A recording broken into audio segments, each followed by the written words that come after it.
SuperTalk Mississippi media production.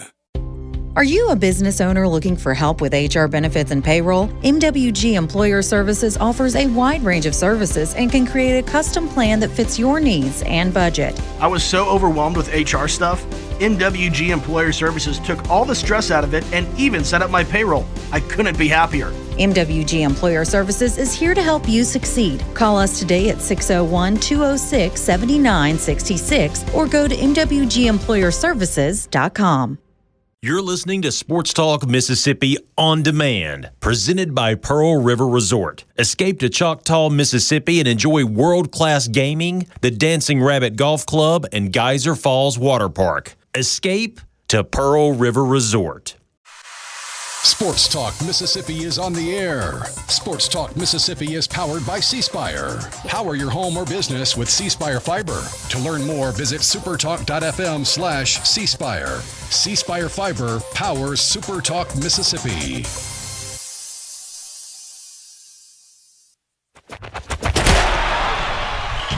To the junction, in the grove, and to the top. This is Sports Talk Mississippi. On your radio and in the game, right here on Super Talk Mississippi. Our long-awaited nightmare is over. Ladies and gentlemen, we made it. Michael Borky, Will East with you, at least for a little while anyway, on this Monday, Sports Talk Mississippi. For the next few months, you will not have to go without football anymore. You will have football on your TV every single week, starting Thursday night with the Hall of Fame game. By the way, Drew Brees getting inducted in the Hall of Fame. If you're a Saints fan out there, that'll be a big weekend for the Houdat Nation. But yes, you are done waiting for football. No more weekends without football until the middle of February. And not only that, training camp begins this week right here in the state of Mississippi. Players reported today everywhere. Southern Miss will get practice started tomorrow. Ole Miss and Mississippi State a day later. And it is here. Football is finally back. And unfortunately, when it comes to college training camps, you don't get to see near as much as you do NFL training camps, but it's here. You're going to get press conferences, post-practice audio, video, all that. Football is back. I'm so glad that we can say that and that you are here. Welcome in on this Monday. Sports Talk Mississippi. What a glorious week this is. It may only be the Carolina Panthers and the Arizona Cardinals, but we'll take it. I mean, Kenny Pickett going to start for the Panthers. There's a blast from the not-so-distant past for you. I don't know who's going to start. I mean, I guess Carson Beck, maybe, going to start for the Cardinals. I think that's where he is. And so Have they agreed to terms with Jacoby Brisket? Yeah, he got a 1 year. I call him Brisket. It's Brisket. I can't even say Brissett. Brisket. The saddest contract dispute of all time for the Cardinals with Jacoby Brissett holding out to get more money. But yeah, we actually get that coming up on Thursday. There will be football on your TV. But hey, locally, more importantly, Drew Brees going into the Hall of Fame. He's done a bit of a media tour lately. And, I mean, he hasn't been retired all that long. He's a first ballot Hall of Famer. But you forget sometimes how unbelievably special he was, because there was that period of time where they played pathetic defense, and he was having 4,000 or 5,000 yard passing seasons, incredibly efficient and all that, and they would lose more than they won because they couldn't stop anybody. There was that weird period of time there when he was the quarterback, but literally the most accurate passer in the history of the sport getting inducted in the Hall of Fame on Thursday. So you've got that, and again, you got Kenny Pickett. You got Kenny Pickett to watch on Thursday, but most importantly, starting tomorrow, guys, it's the Not Fall Camp Tour. And I'm excited to talk to the people at Southern Miss because I think we have influenced change in Oxford and in Starkville. So you may have missed it on Friday. We got the email of, hey, Mississippi State media, hey, Ole Miss media, here's the practice schedule, here's all that. Not one time was the word fall said. In either one of these, practice is going to be here, press conference is going to be here. Not one time did they say the word fall. And we've already talked to Jeremy McClain and Blake Anderson.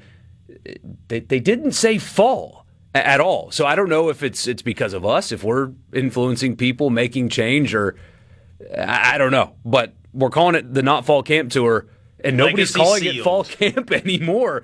We will be at Sully's in Hattiesburg tomorrow. Come by and see us. If you're a Southern Miss fan, you will get 5 hours of radio talking about your Golden Eagles, and that's really exciting. Hayden and I will be there from 3 to 6. We will have giveaways.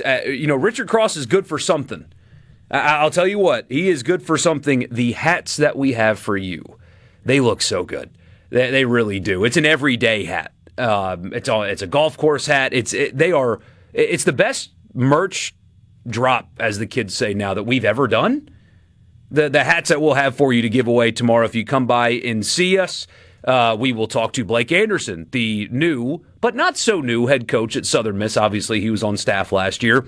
Jeremy McClain. Both of them gave us 20 minutes. I mean, long conversations, in-depth stuff with the two of them. Christian Ostrander, the GM at Southern Miss, going to be a fascinating conversation as well. All that's upcoming. We will talk about Golden Eagles all day long. Very interesting season coming up. I think Blake Anderson, not just because he's a great interview, if you look at his track record, I think Southern Miss football right now needs stability. And his record tells you he's about to bring that to Southern Miss football. So we'll talk about all that. We got stuff to give away. We hope to see you there. That's starting tomorrow.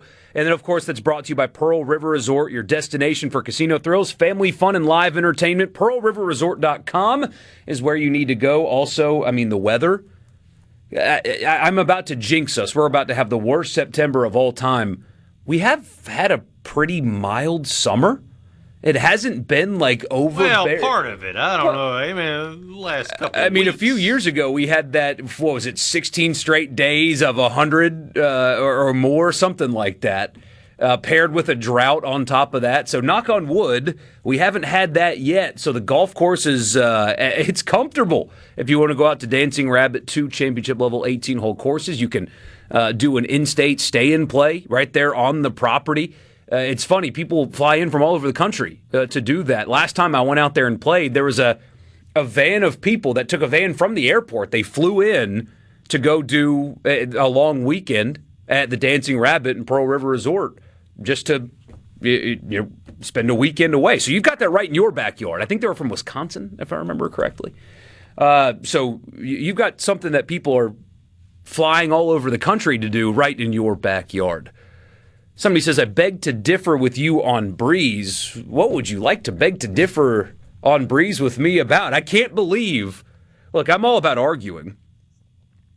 I love to argue, especially about sports.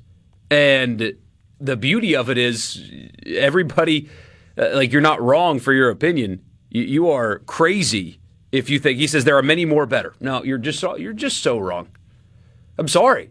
You're just wrong. He is statistically the most accurate passer in the history of the National Football League. Does he still have the most yards passing, or did Brady pass him on that? They were doing that back and forth thing. But when it comes to completion percentage and efficiency, Drew Brees is the most accurate passer of all time.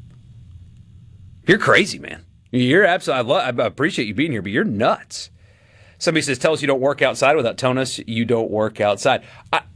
If you look at the temperatures, we're having a more mild summer than we've had in years past. It's still brutal. Don't get me wrong. It has rained more. I'm going to tell you, yesterday, Borky, it was nice. I don't know about the entire state, but at my house, it was nice yesterday. We had a 3:30 tee time. My son and I, we played golf yesterday. 3:30 tee time. We didn't sweat. We played 9 holes, and he runs after his ball. He does not walk. He gets out of the cart and takes off after it. We didn't sweat yesterday. And this morning, really early this morning, normally when I walk outside, air conditioned inside, blazing hot outside, there's a huge difference. This morning when I got up and walked outside to let the dog out, I didn't notice as big of a difference. It wasn't cool, I wouldn't say that, but it was Much better. Wasn't quite the false fall, but it was a nice little break yesterday. That was like a you grill outside, let the kids play on the slides kind of day, as opposed to hunkering down inside for the entire day. Glad you guys are with us. Somebody says, I'm an Ole Miss fan and live in Oxford. Any update on the arrest? No, I have not seen any real update on that. Freshman offensive lineman in some legal trouble. I don't know anything beyond that, but we will, of course, let you know. It's unfortunately part of it. You would love for that to never, ever, ever happen. You've got 118 to 22-year-old young men in the program. Sometimes they're going to do stupid things. You just hope that they learn from that instead of that becoming a pattern. We will see. Somebody says, I'll see you tomorrow. Looking forward to it. Really looking forward to seeing you and all of you guys in the Hattiesburg area. Come out to Sully's and come see us. When is the AP poll released so I can scream about something? Is that 2 weeks away? I think we got a little bit of time yet before that. I do have a stat of the day for you, though, when it comes to the AP poll, and we'll get to that coming up a little bit later. But we're on the Pearl River Resort studio. When we come back, there was a news dump really on Friday that gave a blanket waiver thing to hundreds of college athletes that have graduated and run out of eligibility. What does it mean? Does it mean anything for your football team? Does it mean anything for your baseball team? What the heck happened? I will try my best to explain it to you in detail and tell you what it means for your teams when we come back. Sports Talk Mississippi. Michael Borky and Will East with you. We'll talk about this new ruling thing when we come back.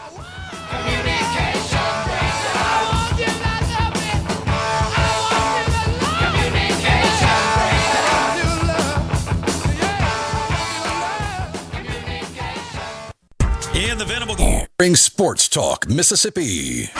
Super Talk. Super Talk Mississippi.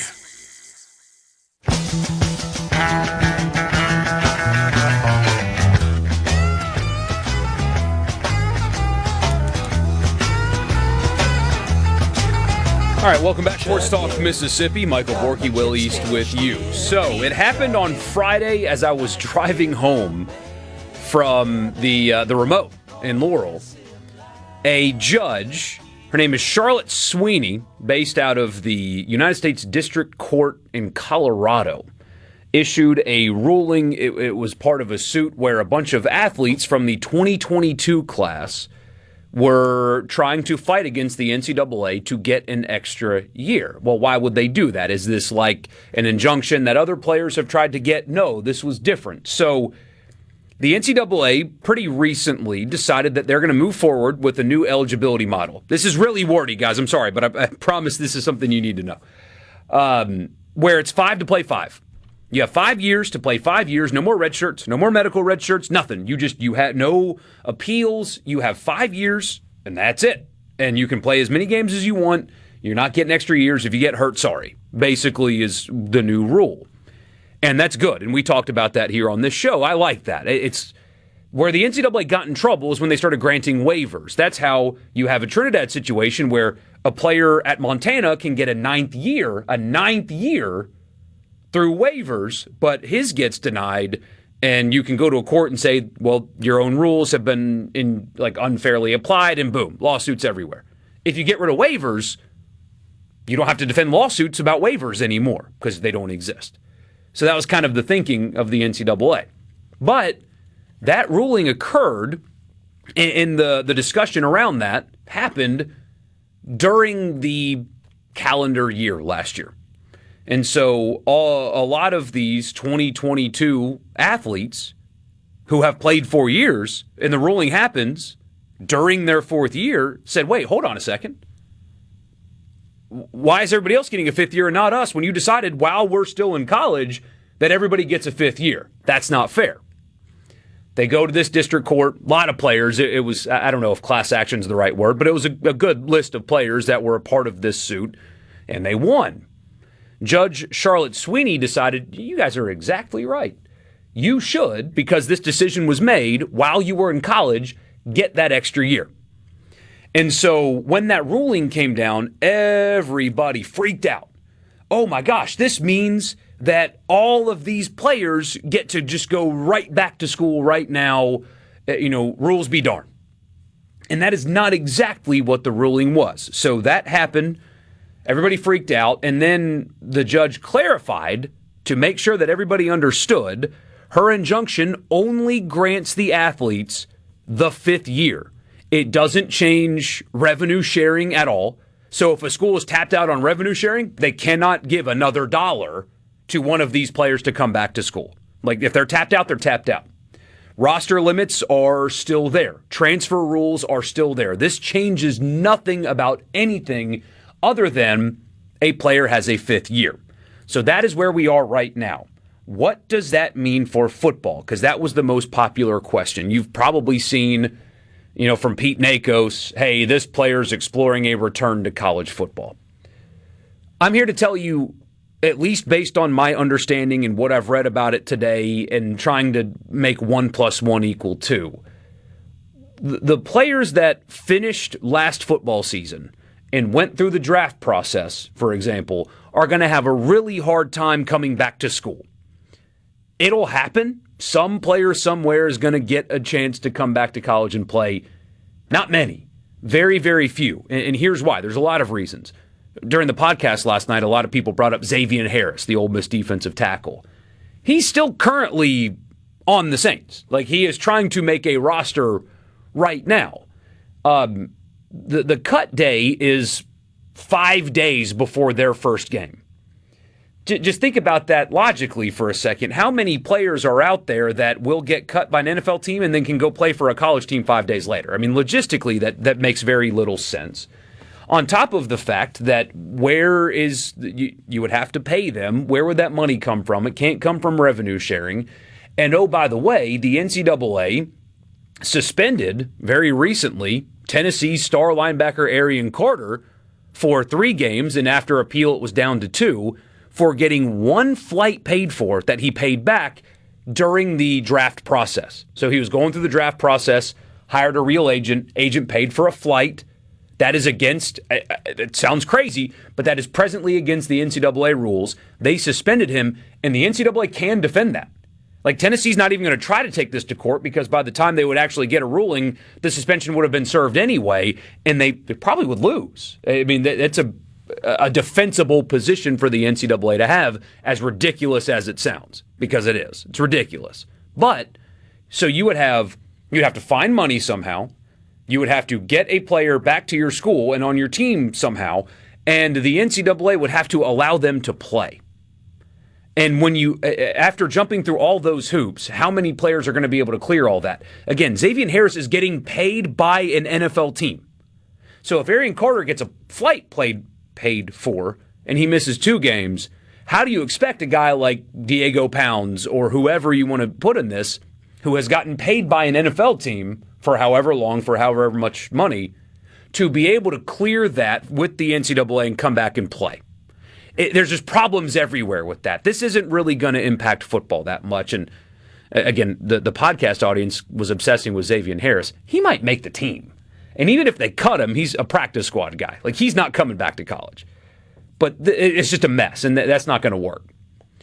With basketball, there's a greater likelihood that you can see some player movement. You saw it with A.J. Storr, the former Ole Miss guard, who he was part of a separate ruling, if you can believe that gave him an extra year. He said he was going to transfer. I don't know what's right or not about whether he put his name in the portal back when the portal closed or right before it closed, and nobody reported on it because he was out of eligibility. I don't know. I do know that if he did not put his name in the portal, he can't transfer anywhere. That's by the judge's ruling. This impacts nothing. So if he wasn't in the portal, he's got 1 option. Well, 2. Go try to play pro ball overseas somewhere or play for Ole Miss. And I don't think Ole Miss has plans presently for him to play. We'll see if that changes because of this. So that gets weird with basketball. Now baseball. 2 players specifically for Ole Miss that everybody's talking about. Mississippi State are not really dealing with this. You had Will Furness and Judd Utermark go undrafted. And they now, under this ruling, technically are given an extra year of eligibility. And so in theory, the two of them could come back. Tristan Bissetta signed a pro contract. He cannot come back. I was told on Friday that Furness was telling people that he is coming back. Less so with Utermark. You still have roster issues to deal with. There's still a lot that comes with that. And, I mean, this ruling could get overturned. We'll see. But if this is going to impact anything here locally, it's far more likely to be baseball than football. I don't know. I wrote all this down. I hope I explained that well enough. But that is where we are basically, right now. If you're getting paid by an agent or a professional team, you're done. It seems that way because what the NCAA did with Arian Carter.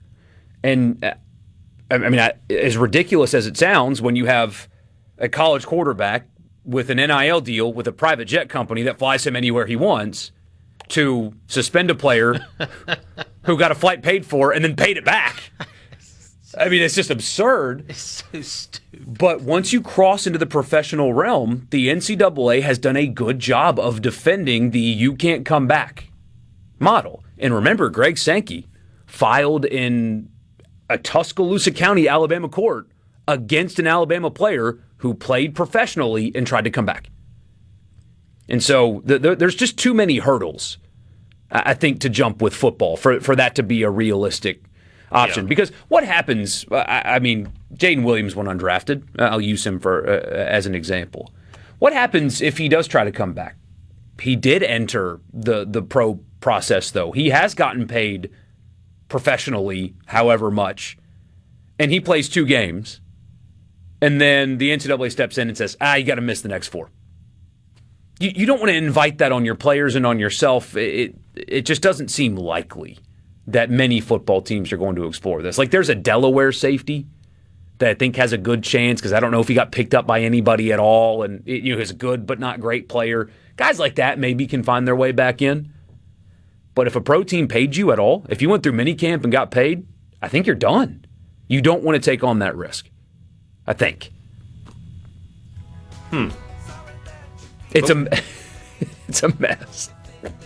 It is a mess. But that, I think, is where we are.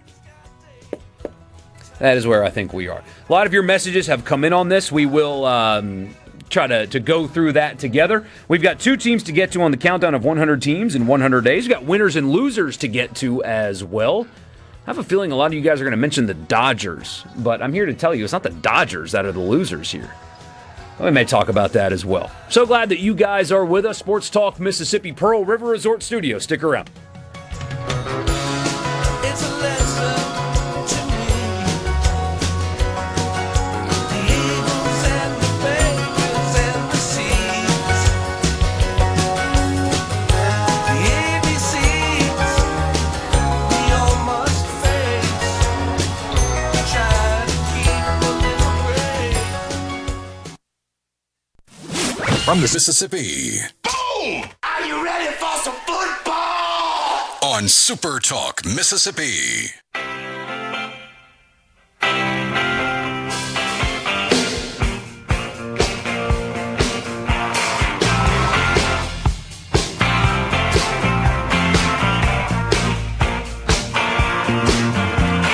Welcome back, Sports Talk Mississippi. So we got this question. It was reported earlier that the judge clarified it does not apply to NFL players. So if I understand it correctly, and maybe I don't. I have read a lot about it, and I stayed at a Holiday Inn Express last night. But what I think that means is if a player is currently on an NFL team, they are still subject to NCAA rules if they try to come back. All this did, if I understand it correctly, all this did was give the 2022 class a 5th year if they are eligible to receive the 5th year. The NCAA released a statement. Here's what they said. Again, it's kind of wordy, but we'll see. The District Court of Colorado has granted the NCAA's motion to clarify the injunction to make it clear that the House settlement's roster limits and benefits cap remain fully in effect. So, roster limits, still enforceable. Revenue sharing, you cannot give any of these players that left your program revenue sharing money. It didn't change either one of those. It continues. According to the court's order, class members' eligibility to participate will be determined by application of the age-based eligibility rules. In other words, they must be within 5 years when they first enrolled at any college or turned 19, whichever occurred first. All other NCAA eligibility rules, including rules regarding professional participation, remain in effect, as the court made clear. It was not a ruling against NCAA bylaws. It was a ruling simply for the 1 year. So any player that took money from a professional team would be ruled ineligible for some period of time. That is how everybody involved is now interpreting this. So again, the likelihood of you getting players back going to be really small. Somebody says this is not going to happen. Problems everywhere with this. Baseball especially. Judd and Will won't be back. I think baseball is the most likely, but there are still problems everywhere. Even with baseball, they've got a lot more time to figure it out. The two players that we mentioned earlier have not signed a pro contract, so presumably they have not been getting paid to play by a professional team. If they have, that really complicates things. But as far as I understand it, that has not happened yet. Maybe I'm wrong. So that makes it easier. You would have to cut 2 players. Because, again, this doesn't expand the rosters. If you have a full roster, you have to cut 2 additional players. Now, baseball makes cuts every year. They always have more players than they can actually field, and they do make cuts when the season gets closer. You would just have to go cut 2 more players. But for Judd Utermark and Will Furness, you would absolutely go cut 2 more players. Sorry, it's professional sports now. Somebody says a recent Ole Miss baseball player registered for classes for a grad program today. Another question, what about Jerron Manning? He was invited to Falcons minicamp. Was that a tryout only and they didn't pay for it? Well, then maybe you have something. Because if they paid for his plane ticket to go to Atlanta. He's at least suspended multiple games.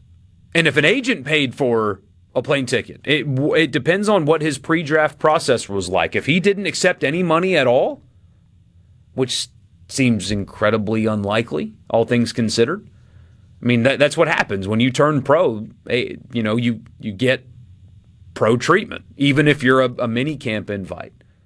But if you went to Falcons camp and, was an unpaid tryout basis only participant, I guess. But again, the amount of hoops you have to jump through to get him back, and what kind of shape is he going to be in? Yeah, you got to pay him, or maybe you don't because he can't transfer anywhere. It's logistically, it's a mess. But we'll see. What frustrates me the most is I went back this weekend and found podcast episodes in old tweets of mine from 2016 and 2017. So 10 years ago. I have brought up the concept of collective bargaining, and I've been talking about, guys, if you really look at it, NCAA rules are essentially against the Constitution. When you really want to oversimplify it, they violate American antitrust law. And the more these contracts get bigger and the more money gets bigger and bigger, and the more you keep restricting players while that's happening, the more likely you are going to have to do something at some point. Before COVID, we talked on this show that, you should start revenue sharing with players now. Do it now because you can start at the bottom in negotiations and you give them 20%. In the NFL, they get 48.5 or whatever it is. In the NBA, it's a 50-50 split, I believe. But they didn't do any of that. They didn't get out ahead of this at all. The NCAA could have either made this decision sooner or later, but they made it right when they made it, opening them up to more lawsuits. But ultimately, NCAA rules violate American antitrust law. I'm just a guy. I went to journalism school. I have a bachelor's degree. That's it. I didn't go to law school. I've never worked in government. I've never worked for the NCAA. I read a lot. I would like to think I'm well-read, but I'm just a guy. And 24-year-old me knew that this was coming. How did I know that this was coming? And how did I know ways that they could have gotten out in front of it, but they didn't? Oh, they knew. They just They wanted to kick the can down the road. I guess. I mean, You're paying not $0, but very little. Well, I guess if you're the NCAA, you were paying almost nothing, pretty much. right? Making The schools were the ones providing the scholarships. making $1 the billion value. a year on the basketball tournament. Yes. And just say, okay, let's kick the can down the road because one day, yeah, we'll have to pay, but let's just keep on kicking the can down the road, reaping in all the rewards. And I mean, everybody's rich. Everybody. ADs are making think about money. it. The schools were paying scholarships, And, room and board, all building that nice stuff. facilities and building whatnot. facilities, the NCAA. And now they're, I mean, forgive my language. It's not that it's bad language, but they're screwed. And the next layer to that is, if this Save College Sports Act passes, which the Big Ten and the SEC also over the weekend finally agreed to the terms of the bill, in part, as Ross Dellinger reported, they were afraid of Trump's mean tweets. That was part of what caused them to change their mind and agree with the bill, is they didn't want the president to go after them on social media. I am not kidding. They were afraid of they weren't afraid. They were afraid of the president's Truth Social posts. That helped push them over the line. What a bizarro world we live in. Big Ten, not so big. I call them the Little Ten. There's more than 10 that call themselves 10. I don't understand. Yeah, that doesn't make any sense. Not very smart, the Big Ten. But,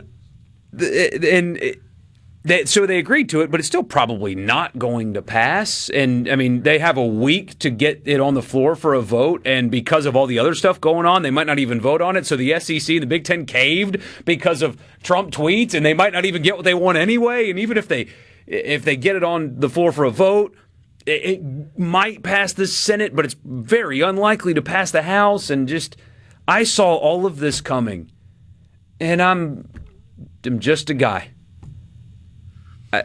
They could have gotten ahead of this in terms of self-preservation. You got midterms coming up. I don't know what the schedule's like, but let me tell you something. Politicians don't like to vote when they're about to go up for re-election. They don't like to vote on anything. Especially, you don't rock the boat when you're about to get a vote. And this is a boat that is very easily rocked. Major college sports in states like Mississippi, in states like Alabama, in states like Louisiana. You lose. I mean, look at the governor of Louisiana. By the way, there's reporting out there that the rumors were true that they are at LSU getting involved with private equity. That's a dangerous road to go down, buddy. It's almost like you promise to spend a lot of money and then realize, oh, wait a minute, we don't. Oh, sorry, guys, we got to get it from somewhere. But the governor of Louisiana based a football hire, took a risk to go get a football hire because it'll help him politically. And he's right on that bet. If Lane Kiffin goes and wins a national championship, Governor Foghorn Leghorn is going to be a superstar in that state. He can do no wrong. He can go push for redistricting. He's the guy that got us Kiffin. He got us a national championship. Thanks, Governor. You saved us from Brian Kelly, and you went and got us Kiffin. Do whatever you want politically. I got you. Yep. It's a real thing. Crazy town. That's where we live. Somebody says Trump's coming after you next. That made me laugh so hard reading that Dellinger story that they were afraid of his social media posts.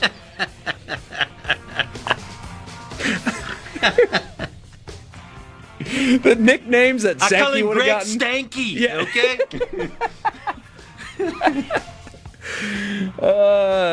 Sports Talk Mississippi, Pearl River Resort Studio. Stick around.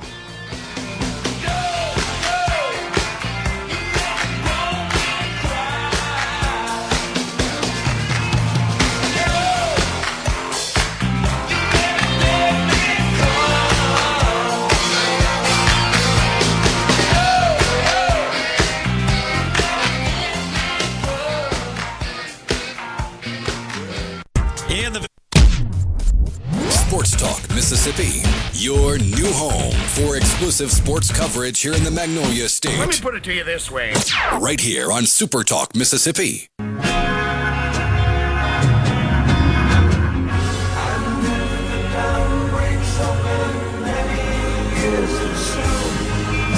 I know we had to do the NCAA thing, but I'm so glad that it's actually football we're going to talk about. Sports Talk Mississippi, Michael Borky and Will East with you. Hey, Dad's off today. He'll be back sitting alongside me tomorrow at the Not Fall Camp Tour in Hattiesburg. Come by and see us. All the heavy hitters at Southern Miss will join us on the show tomorrow. Jeremy McClain, Blake Anderson, Christian Ostrander, and he was a little taken aback by the question, I think. But Christian Ostrander, we'll ask him about, hey, at the end of last season, you said you have to self-scout and figure out why your program is not winning these regionals.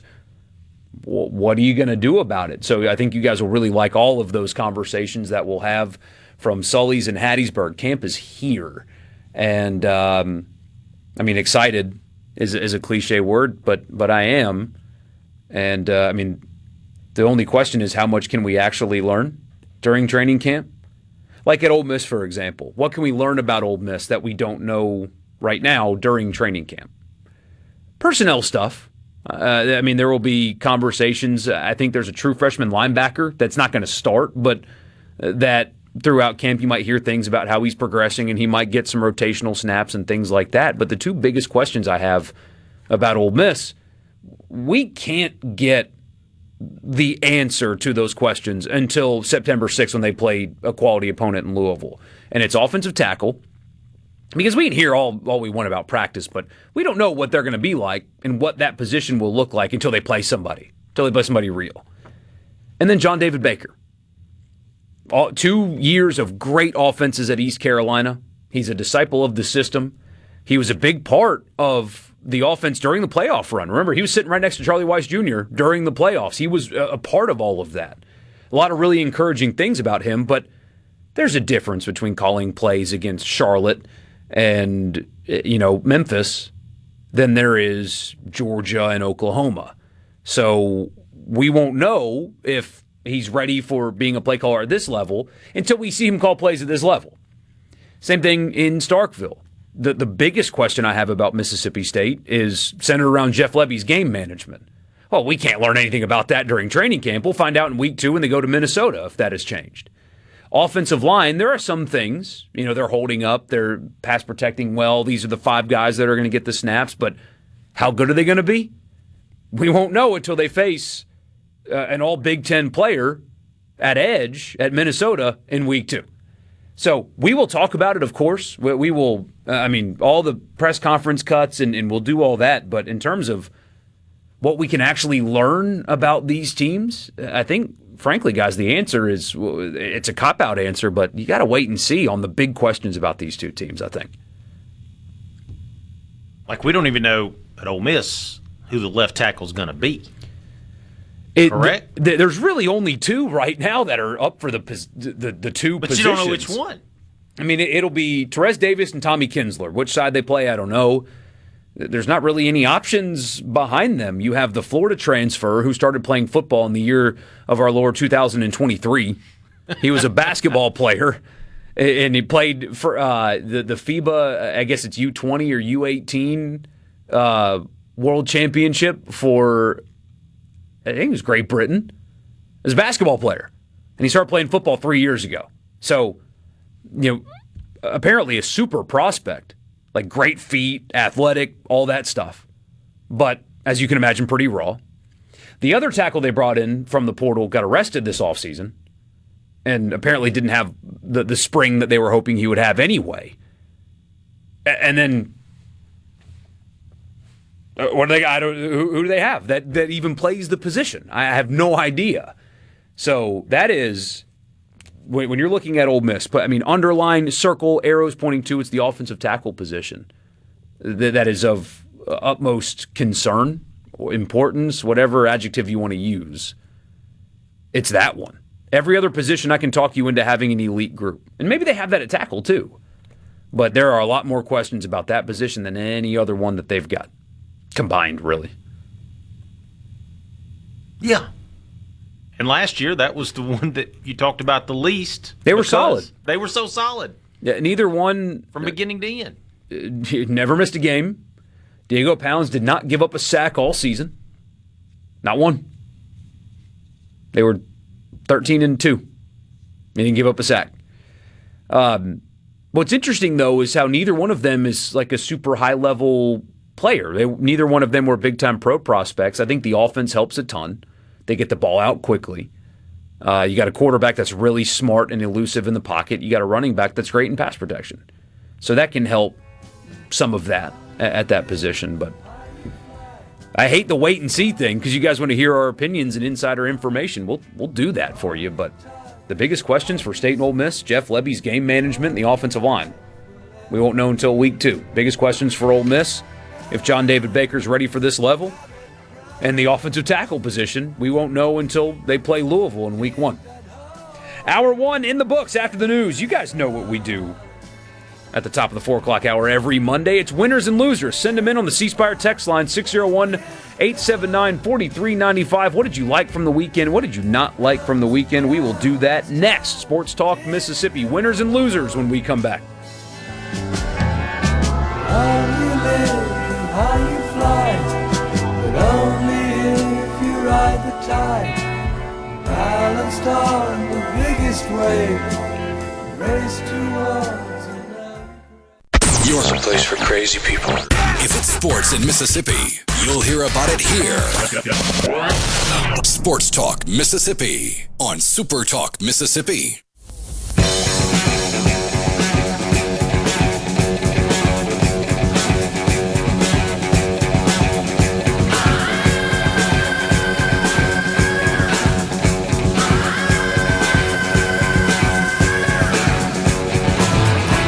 Welcome back in. Hour number 2, Sports Talk Mississippi. Michael Borky and Will East with you. Haydad's off today. He'll be back tomorrow for the Not Fall Canto. Of course, Haydad comes back when there's free food at a steakhouse available for him. I mean, it just... He wanted the whole week off. It's like, you're telling me we're going where? I'll be there.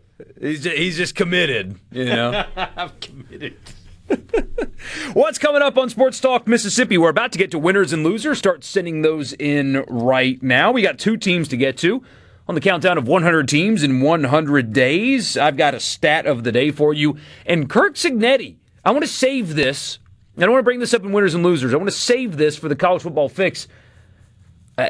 He needs to stop talking, and I can't believe I've said that. We'll get to that coming up later. But what's up on Sports Talk Mississippi is brought to you by Ag Up. You have a yard, most likely, and a lot of you have some land, and these hot summer temps have caused at least my grass at home to grow. And especially if you have a deer camp or hunting property or something, you haven't maintained it in a little while, when you show up, it's going to be nuts how much growth has happened between cuts. If you want to work your property instead of your property working you like mine does, because I haven't gotten a zero turn from Ag Up yet. I'm still walking around with a stupid push mower, and it takes me 2 hours, and the yard doesn't even look good. If you want to not be like me and be somebody that works your yard, Ag Up has got you covered. They've got the John Deere Compact Tractor, 0% financing on 1 through 4 series models, from first-time landowners to folks ready to trade up. Ag Up's team, I can't talk. I'm a professional talker. But they know how to take care of you a lot better than I can talk on today's show. They have locations all over the state of Mississippi, 15 of them to be exact. Check out agup.com to see where one is near you. Ag Up Equipment, your John Deere dealer. America's Tractor. Go check them out at Ag Up. All right, you know what time it is. It's winners and losers. All I do is win, win, win, no matter what. I'm a loser, baby. We got winners. We got losers. Americans love a winner and will not tolerate a loser. What did you like from the weekend? What did you not like from the weekend? Tell us in the C Spire text line, 601-879-4395. We're going to go soccer only because there was no football this weekend, and there was actually some pretty big news today. on the United States national team front. Mauricio Pochettino. You guys may recognize that name. He's the head coach of the United States soccer team, the Argentinian.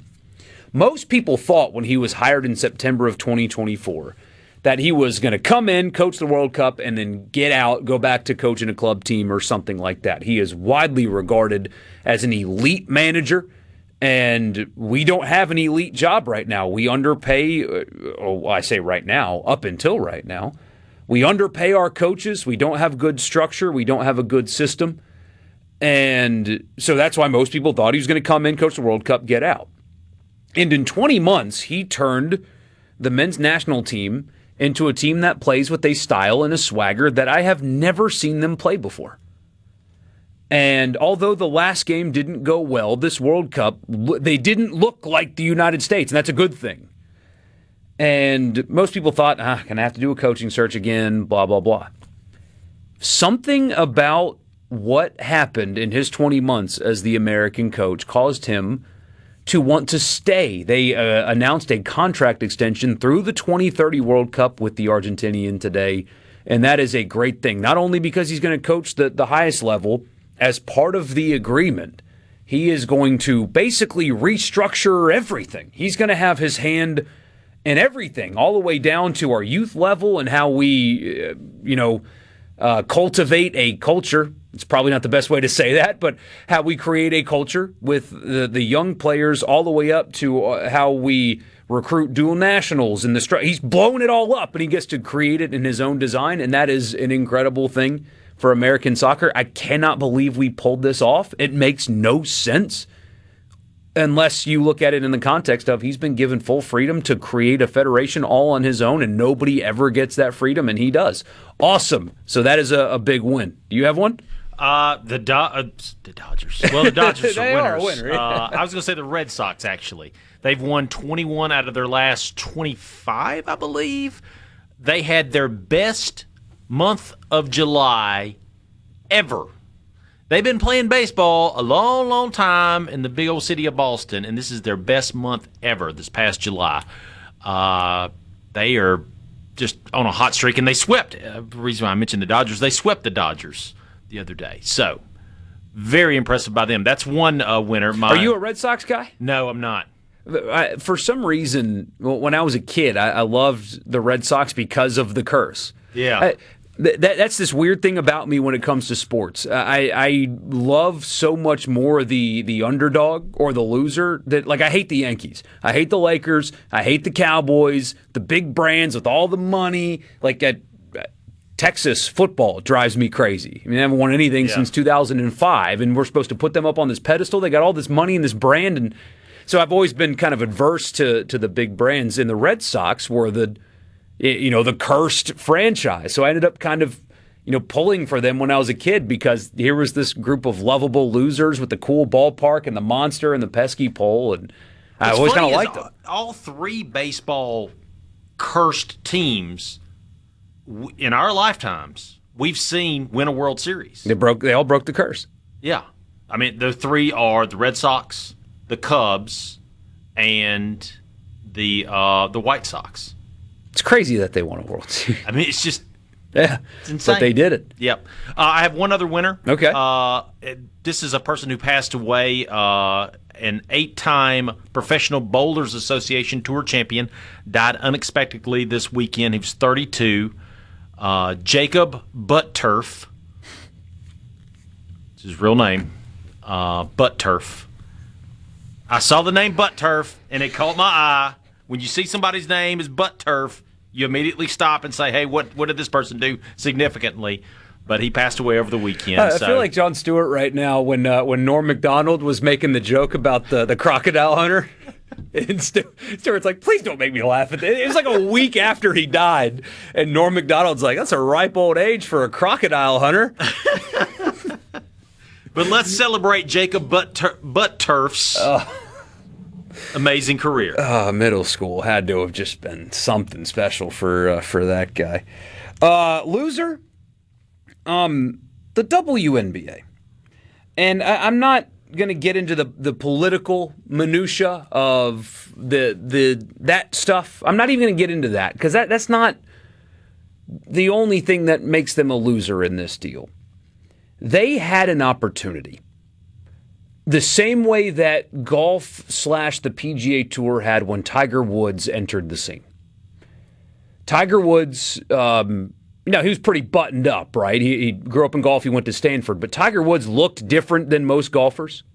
He acted different. He had an edge. He cussed on the course. He had this gravity where people that weren't golfers not only knew him, but wanted to go watch him, wanted to see him. He was appointment viewing, and what golf did was, with the exception of Fuzzy Zeller, put their arms around him and embraced. Every broadcast was about Tiger. Every tournament was about Tiger. Every TV window was based on his existence, and then it turned into everybody got rich. And now, in 2028, the minor league tour that they're creating is going to play for $4 million per tournament purses.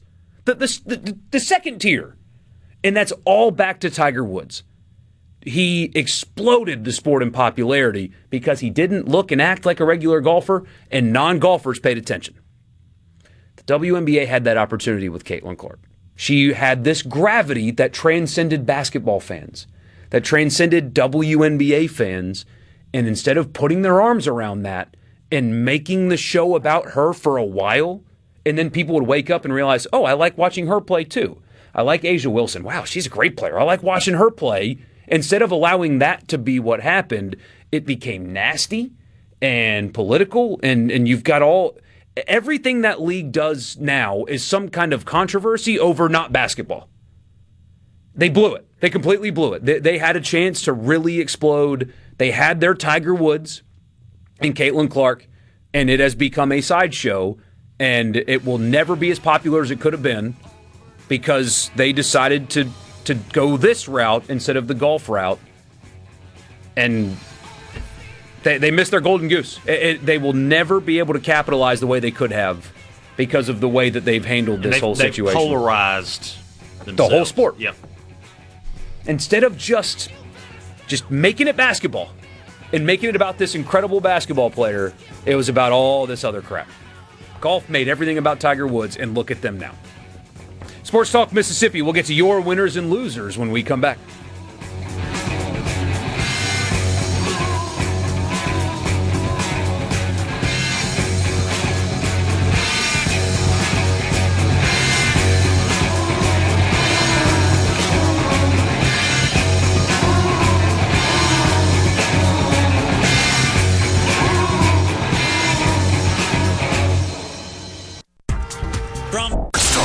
Sports Talk Mississippi. To the junction, in the groove, and to the top. Sports Talk Mississippi on SuperTalk Mississippi.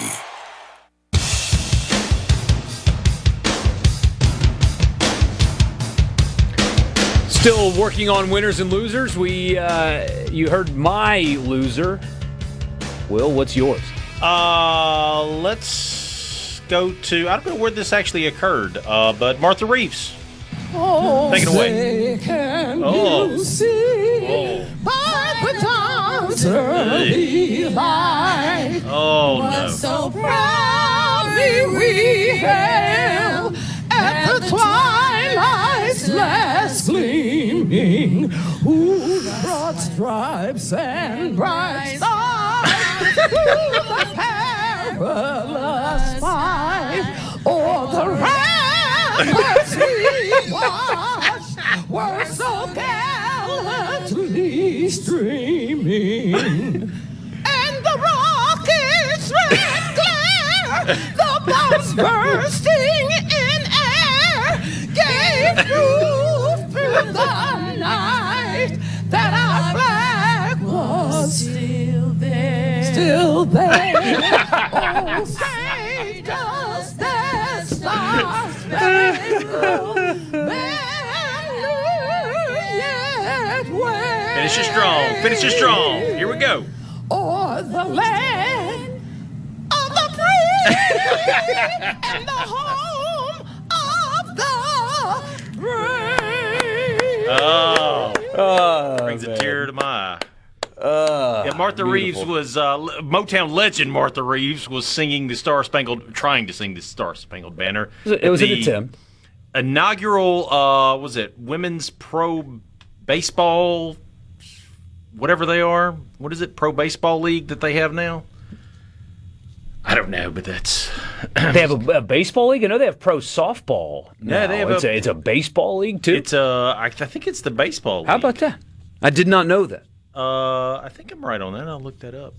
You have a dog, don't you? Oh, yeah. That's the kind of thing that you play in the house and your dog starts howling for some reason? Yeah. Yeah. Women's Pro Baseball League. There it is. The Los Angeles Queens. Oh, okay. And that sounded just like Queen. Yeah. Oh, man. A bad Queen cover band. Loser, the MLB. Dodgers getting Scooble is simply unfair, and parodies is ceasing to exist with how good they are. So, I'm glad you put it that way, because a lot of people are mad at the Dodgers today. You're wrong if you're mad at the Dodgers. They're just doing what they're allowed to do. They're trying to win. They have no responsibility to baseball. They have no responsibility to Major League Baseball or the other teams. The Dodgers ownership has responsibility to one group of people, and it is Dodgers fans, and that's it. Dodgers fans want to win. Do whatever it takes to win. Cast that aside. Major League Baseball is coming up into a labor dispute. Read lockout if they can't get a collective bargaining agreement. I feel like that's coming because the players are firm on they don't want a salary cap. And I just simply don't understand why some baseball fans cannot get on board with the concept of a salary cap. Because you have, half a dozen teams or more in Major League Baseball that literally do not make attempts to be competitive. And they don't have to. They don't try, and they don't have to. Like when you get drafted by the Pirates, it's, he'll be a Yankee in 4 years. In the NBA... you can be grossly incompetent like the Pelicans are, but they're trying to win. They don't know how, but they're trying. And even the teams that tank, it's a short, temporary thing. They're trying to go get a guy that they can give a max contract to and go win. Washington had to tank for years because they kept getting bad lottery luck, but they're trying to win. In football, you have no choice. I mean, there's no lottery. If you're the worst team, you get the best pick, and you can be incompetent like the Jets, but you have a salary cap that does not allow Jerry Jones to go by the best rosters in the country. He has to be efficient, and he can't be, and that's why his teams aren't any good.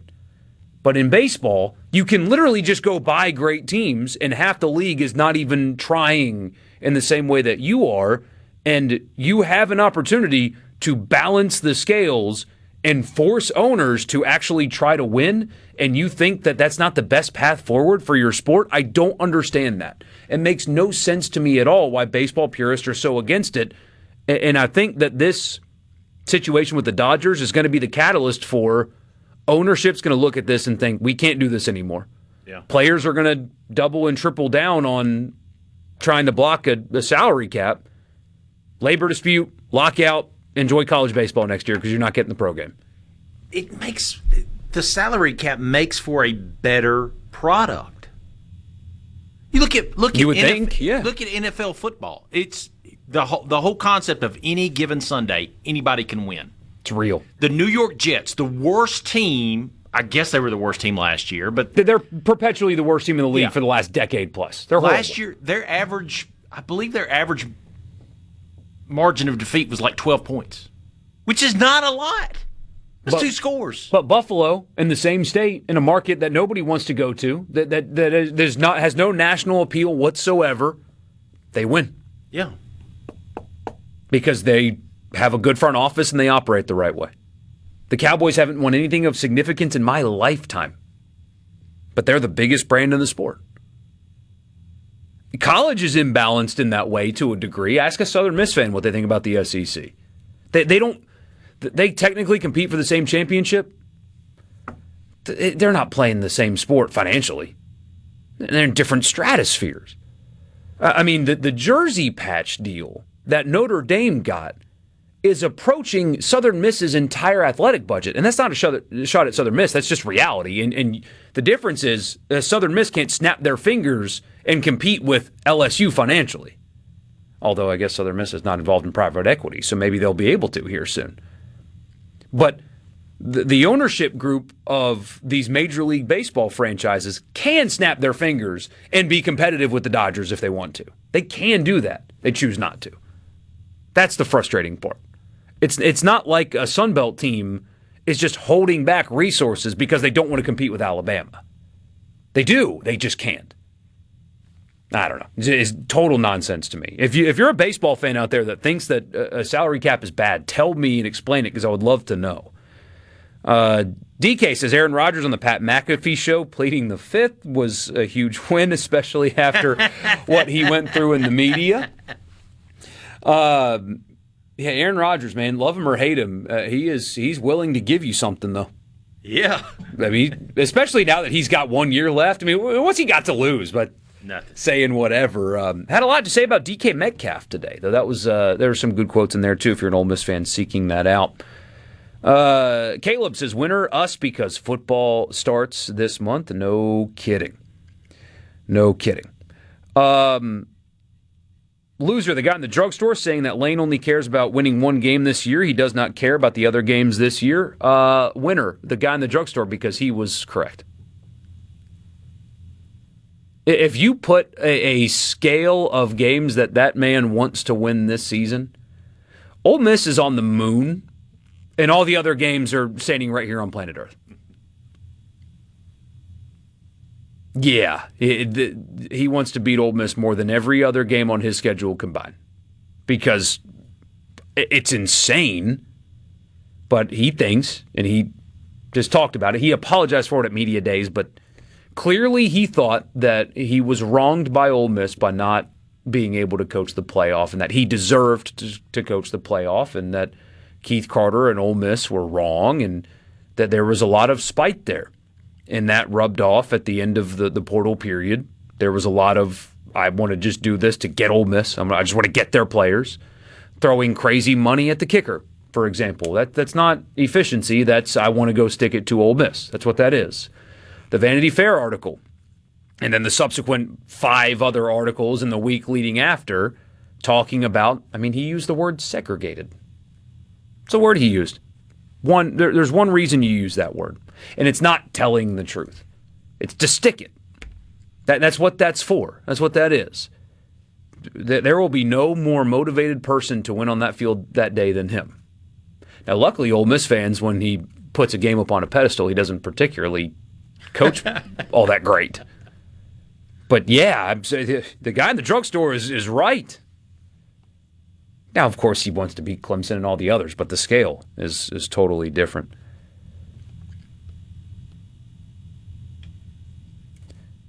Winner, Nims Persia, the most accomplished and most famous mountain climber of all time, lost his life in an avalanche in Pakistan the other day, died doing what he loved. I did not see that story, but that is the... What's his name? Nims? Yeah, I hope I said that correctly. Didn't intentionally disrespect the deceased there, but is Ole Miss the new Georgia with all these arrests lately? They are. Hey, it's a sign of a winning program. People said they were in their Kirby era. If you want to have a program like Kirby Smart, you gotta, I'm kidding. Willie's going to step away. Rhino going to sit in his chair. We'll keep going on with your winners and losers. We've got to get to a couple of teams as well. We'll do that and more when we come back. Sports Talk Mississippi. Don't go anywhere.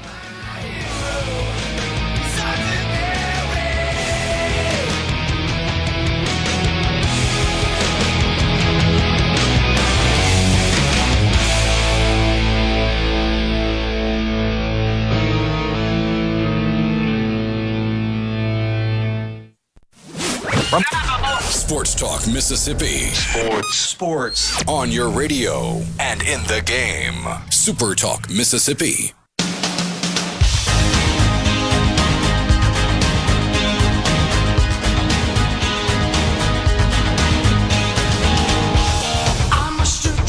Hey, Rhino.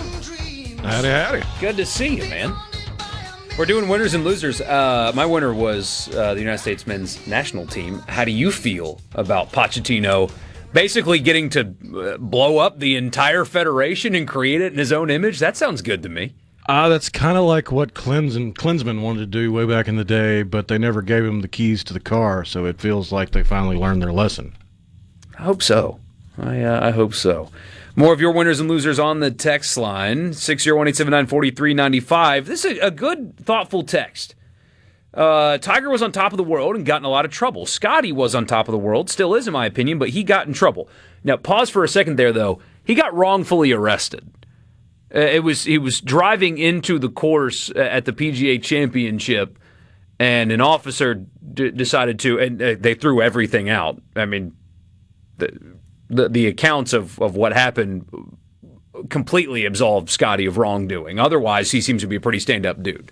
He was very, very much wrongfully arrested that day, by all accounts, video, everything. But still, I hear what you're saying with this next part. I wish young golfers wouldn't get in so much trouble. Not a good look for our young ones coming up. Everyone makes mistakes, but to be in the spotlight and screw up's a little bit different. I don't want kids thinking that, hey, I can get a DUI and still play in the biggest tournaments. You get that in all sports, right? You have athletes that get in trouble and do things and say things that are a little unbecoming. And you'll never be able to avoid that. I wish decorum was more of a thing that we had, especially in politics. Call me a stick in the mud. I don't like when our politicians cuss at each other. I think, you are sitting in the chambers of the House or the Senate or on Capitol Hill. You should have a level of decorum when you are sitting in that position of authority.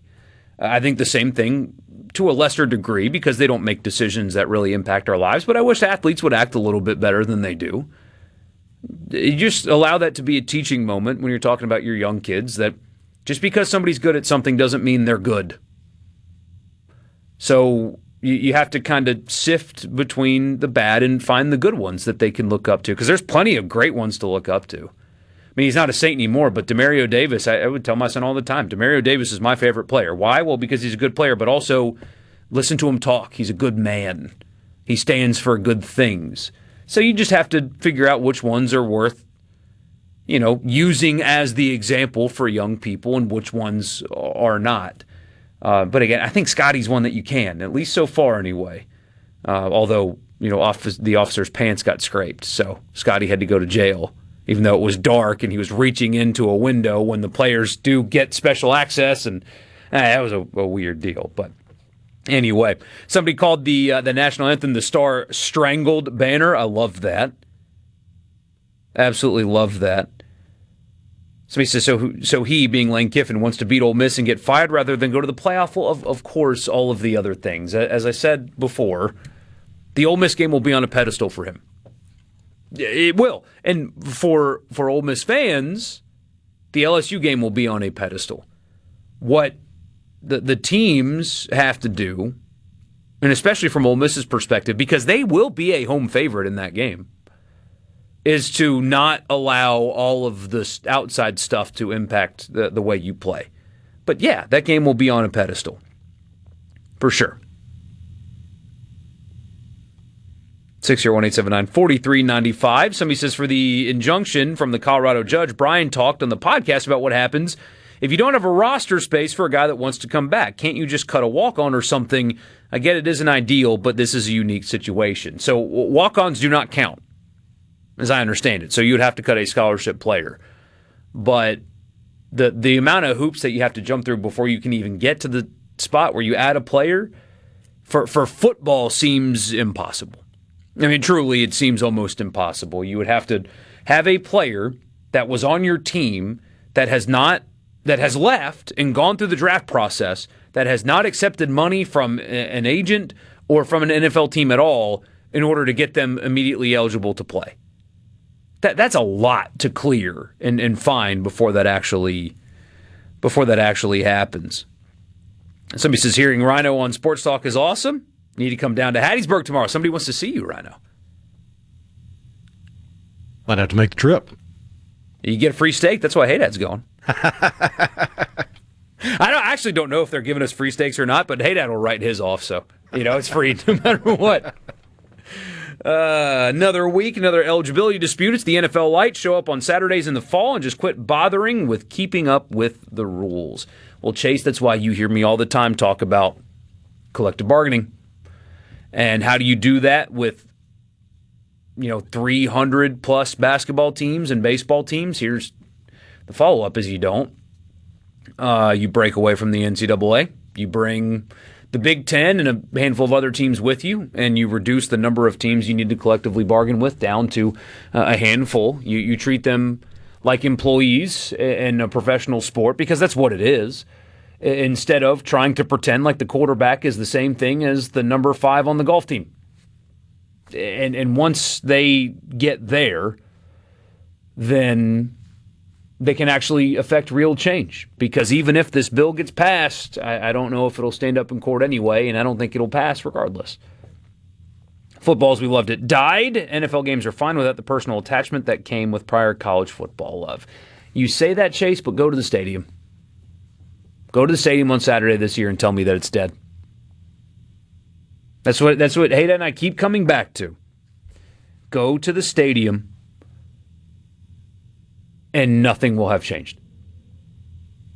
Just ignore the news as best you can, I guess, but go to the stadium, nothing will have changed. At what point does a team throw a double bird to the NCAA and just add a player to their roster and play him?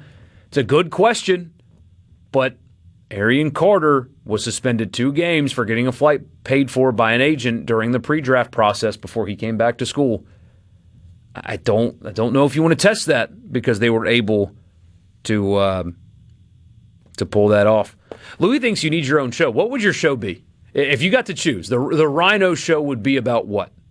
Probably pop culture, nerdy stuff, everything but politics.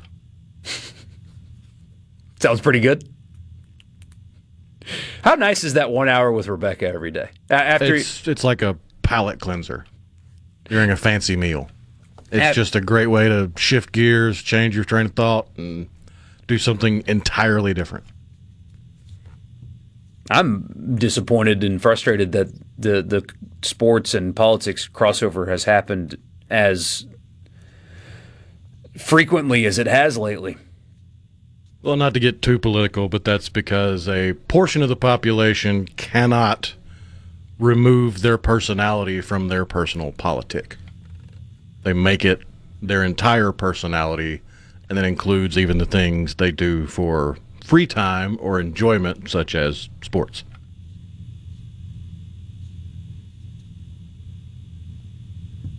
Yeah. But that's just the world we live in. That is the world we live in.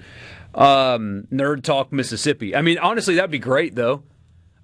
So I have not yet watched the latest season of House of Dragon. Are you into that, or what's your thing right now? House of Dragon is one of those where I got through the first season and I was like, oh, this is kind of in that same vein of Game of Thrones. I could get behind this. And the second season came out and it had like 3/4 of a good episode, and the rest of them were just boring. So I've held off on season 3. I'm probably going to wait till it's done and then binge all of it. But yeah, if I had a nerdy talk show for an hour, I would force myself to watch it, if for no other reason than to make fun of it. Because they can make good shows in that universe. Just look at the latest one they came out with, the little 6-part miniseries. Yeah. I just went blank on the name of it. It's got Dunk and Egg and all them, set 100 and some odd years before. It was a Night of the Seven Kingdoms. Yeah, Night of the Seven Kingdoms. That was a phenomenal little miniseries. I felt like I was right back in Westeros and Game of Thrones, and that had that same feel, that same look, that same vibe. They've just kind of missed at least in the second season, they missed in House of Dragons. So I'll have to give third season a chance. Right here, somebody says, I would listen. You should, they give Hate At a podcast. At least, give you one too, In fairness, I've never gone to corner office and said, hey, let me do it. So it's not that they wouldn't let me. It's just I haven't taken the initiative. They'd probably give you a high five and say, yeah, absolutely. Go do that. That is one thing we're missing on our catalog shows is something really nerdy. You can talk about how Amazon is ruining Lord of the Rings lore. Yeah, that's one I haven't even been willing to hate watch. It's just not what the texts say, and you have 3 beautiful movies that didn't follow the text either, but they respected them. And Amazon and their $1 billion are putting in the show don't respect the writing and the lore at all. They're just kind of making their own thing. And anyway, more on the podcast maybe. Let's knock out a team on the countdown of 100 teams in 100 days. We will do that when we come back. Sports Talk Mississippi. Don't go anywhere.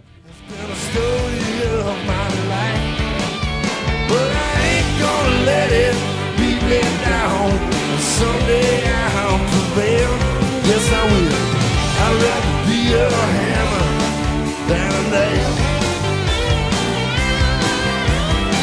I'd rather be a hammer than a nail.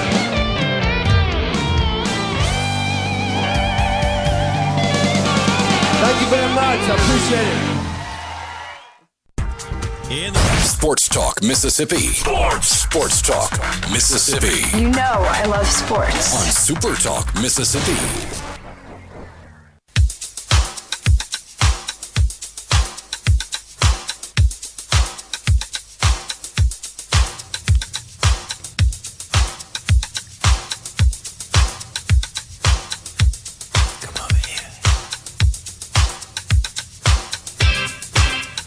Welcome back in Sports Talk Mississippi. Michael Borky alongside Rhino today. Haydad is out. He'll be back tomorrow in Hattiesburg for the Not Fall Camp Tour. Come by and see us. You will hear conversations. If you're not with us tomorrow, you will hear from Blake Anderson. You will hear from Jeremy McClain, Christian Ostrander, and more. So excited to be down there talking real, actual football with you. Golden Eagle style coming up tomorrow from Sully's in Hattiesburg. That is brought to you by our friends at Pearl River Resort.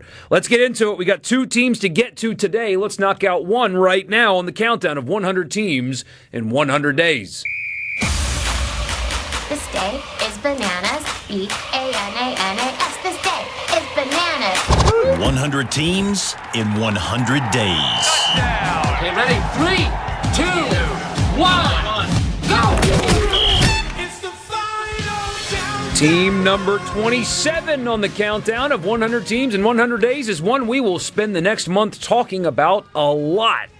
Louisville, the Cardinals. Obviously, Ole Miss's Week 1 opponent. They will meet at Nissan Stadium in Nashville. If you're going to the game, it's right next door to the stadium that you wish the game was being played in. It's just not finished being built yet. Louisville, team number 27. They play at L&N Federal Credit Union Stadium. That just rolls right off the tongue. 60,800, and you can buy tickets to Louisville games this year at Costco. They are having trouble selling tickets, even though they've had a really quality program under Jeff Brom. By the way, that the stadium used to be named after a very popular pizza chain, but you guys probably know the rest there. Jeff Brom played quarterback at Louisville from 89 to 93, spent some time in the NFL, a lot of time in the NFL, before ending his career for a real team called the Orlando Rage. That was back in 2001, and he has been really, really good as a head coach. He was at Western Kentucky and brought them to prominence, had back-to-back double-digit win seasons before getting the Purdue job.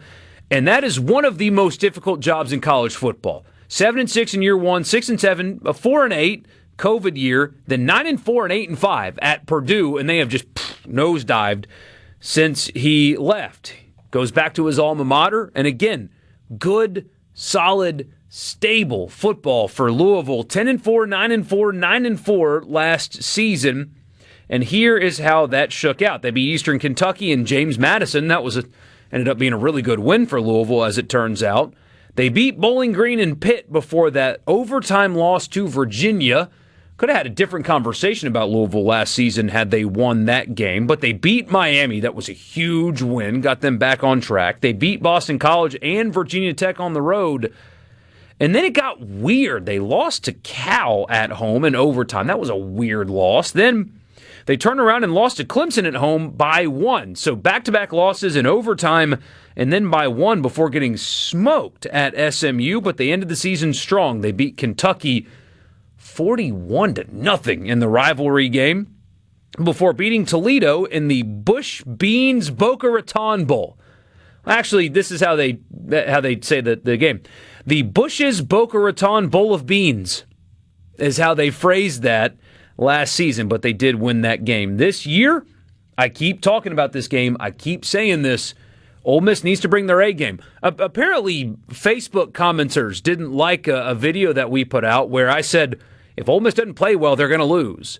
The comments were like, they give anybody a microphone, and what an idiot, and you're just looking for something to talk about. I'm here to tell you guys, if you on Facebook want to bury your head in the sand, this is a quality opponent that Ole Miss is facing in Week 1 in Nashville. And if they go in and they win that game, then that will tell you a lot of good things about Ole Miss. But if they don't play their A game, they will get beat. I think that's fine when you're talking about a preseason top 25 team in a neutral site, but Facebook disagreed.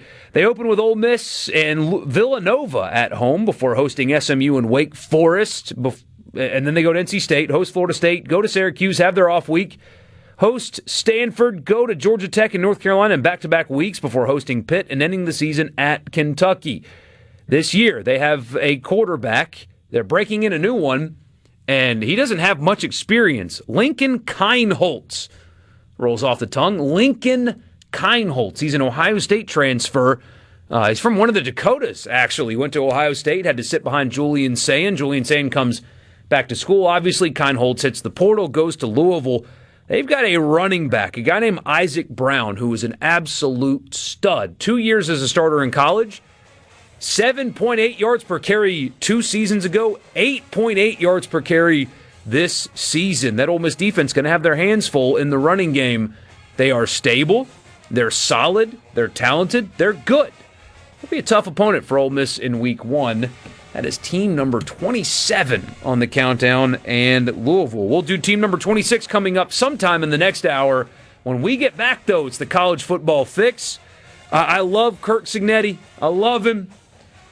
He's been doing a lot of talking, and his teams have backed up that talking. But, buddy, something happened today that maybe he shouldn't talk as much anymore. I'll tell you what I mean after the news. Sports Talk Mississippi. Don't go anywhere.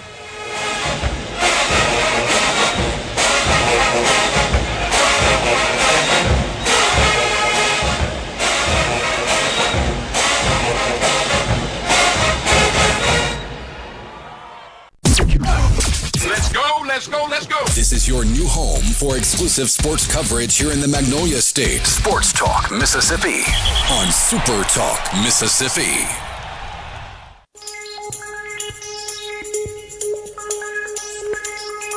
Welcome back, my friends, to the show that never ends. We're so glad you could attend. Come inside, come inside. They're behind the... Welcome back, Sports Talk Mississippi. I kind of figured this was coming on the text line. You are aware that Ole Miss has faced Louisville in a Labor Day weekend opening game. You do realize they do know the importance of the game, that they will be bringing their A game. Kiffin, he said kissing, but that's kind of funny typo there, missed the game because he had COVID. Jeff Lebby coached. You are aware that we know about Louisville, and we have played them before. Again, stop with all the sky is falling. I don't think the sky is falling. Nothing about what happened in 2021 applies to this game at all. There's a difference between not being prepared to play and not playing well. Those are two different things. I think that if they play well and win that game comfortably, that will tell you a lot about the character of the team in a good way. But I disagree that acknowledging that Louisville is good, and if Ole Miss does not play well, they'll lose, is the sky is falling. It's acknowledging that, hey, this is a super quality opponent, and the overwhelming majority of Ole Miss fans that I talk to are, LSU. LSU. Well, there's a really quality opponent standing between Ole Miss and LSU. Pete Golding knows that. The team knows that. But if we're not going to talk about tough games and acknowledge that they're tough games, then what's the point of doing the job? No, they're just going to go undefeated. None of these games are tough. They know that it's no. Louisville's going to be quality. And if Ole Miss goes in there and beats them soundly on Monday, I'm going to tell you about how impressive of a win that is because of how quality the opponent is.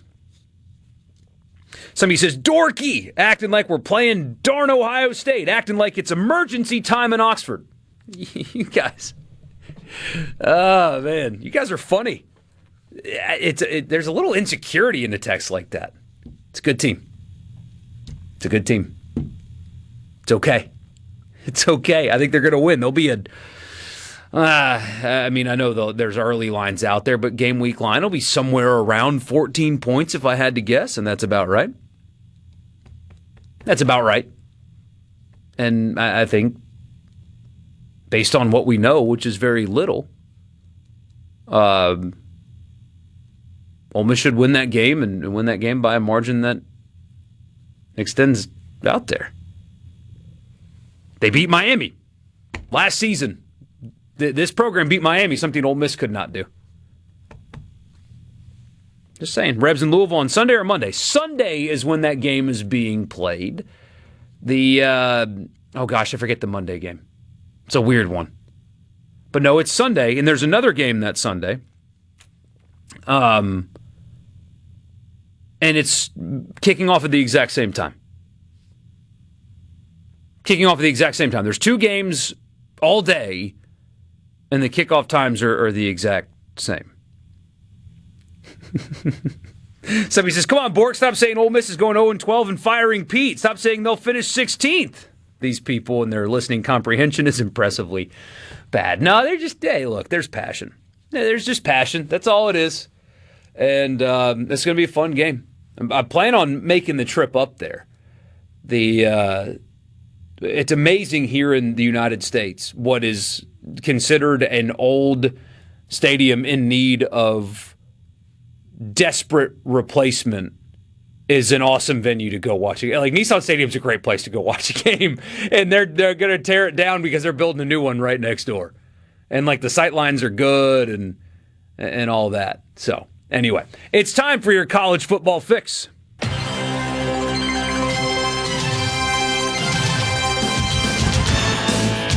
College Football Fix is driven by Ford and your local Mississippi Ford dealers. Stop by and test drive one today. You'll see why the F-150 has been the best-selling truck in America for almost 5 decades. The F-150. And, your local Mississippi Ford dealer. Tell them that it was just me, not Hey Dad. Tell them it was me that sent you there. All right. You had a home-and-home get canceled today. Well, initially the news was USC and Notre Dame are renewing their rivalry starting in 2030. That's a great thing. The fact that they let that game go away at all was an embarrassment. But, it's coming back, and that's great. What had to happen, though, in order to make that happen is why I'm talking to you guys about this today. Notre Dame and Indiana were supposed to have a home-and-home series starting in 2030 and continuing on into 2031. Indiana canceled that home-and-home series with Notre Dame. And here's the thing about that. You've seen some cancellations around college football. And part of that had to do with the SEC going to non-conference games. And so there are a lot of scheduled games that they just had to cancel because you had to make room on the schedule. But what has happened this offseason in particular is people up in Big Ten country, specifically Kirk Cignetti, very recently at Big Ten Media Days, has been taking their shots at the SEC because, well, they make excuses down there. The Big Ten's a better league and all that. And I will say, and I will concede, that the Big Ten has caught up to the SEC to some degree. I think the SEC top to bottom is still a better league. Mississippi State was picked to finish near the bottom in the SEC, and I promise you they have a better roster than Northwestern's. I mean, there's no debate. There's no question. They absolutely do. So the depth in the SEC is still there. But the top of the Big Ten has caught up. And Indiana's been a big contributor of that. But Kirk Cignetti talks a lot. And I like it. I like him. He's edgy, but his program is structured, and I mean, there's a lot of Saban in him to some degree with the way the program is run anyway. Not necessarily the way they talk, because Saban didn't really talk like Cignetti does. But there's a lot to really like about him. He took a program that was nothing and won a national championship, and that's a great story. But number one, if you're going to talk like that, Coach, if you're going to talk like that, you better not run away from a game like Notre Dame. And as reported, it was Indiana that decided to pull out of the game. So if you're going to talk about the SEC and excuses and how your schedule is just as tough, don't run away from Notre Dame. And guys, it gets worse. There is not one single, over the next 6 seasons, there's not one single non-conference power opponent on Indiana's schedule. Not one. Remember, the SEC has 9 conference games, so does the Big Ten, but you are required to play a power opponent out of conference, at least one. The Big Ten does not have that requirement. Here is Indiana's scheduled non-conference opponents for the next 6 seasons. This year, they're playing North Texas, Howard, and Western Kentucky. Next year, they're playing Kennesaw State, Indiana State, and UMass.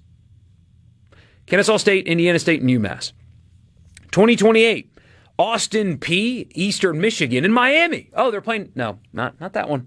Miami of Ohio. 2029, Ball State, Eastern Illinois, and Western Kentucky. 2030, they haven't completed the schedule yet, but so far it's Indiana State and Delaware. In 2032, they will go on the road to UConn. That is Indiana's non-conference schedule moving forward. So I hate that I've done this because I like the guy. I'm out on Curt Cignetti now. You can't schedule like this and talk about other leagues anymore. I'm sorry. Your card has been removed. It's over. Just like Brett Bielema's card, where he takes shots at the SEC. When he was a coach in the SEC, his teams stunk out loud and he did a really bad job and they fired him. If you can't win in this league, you can't talk about how easy it is to win in this league. You can't talk about, oh, we're tough. We don't make excuses. We're from the Midwest. When you schedule like this. I'm sorry. That card's been taken away from you. I love Curt Cignetti so much, but no, if you're going to run away from Notre Dame, I don't want to hear you talking anymore. I'm done. Because it's not like Notre Dame is a old school Saban team. No. But what are you afraid of? That's what I'm getting at. Like it's not like you're running away from a competitive powerhouse that's going to challenge you for national championships. Yeah. I don't let the Notre Dame fans hear me say that, but. And that's a good program and all that too, but every SEC team's playing a power opponent. Every single one of them. They have to. They signed up for that. If you're going to take shots at them, maybe you should sign up for it too. It's like me having a dirty car and looking at yours and saying, "Phew, you got to go vacuum that thing." You know? Sports Talk Mississippi. It's your college football fix driven by Ford. How about we knock out another team when we come back? Sports Talk Mississippi. Don't go anywhere.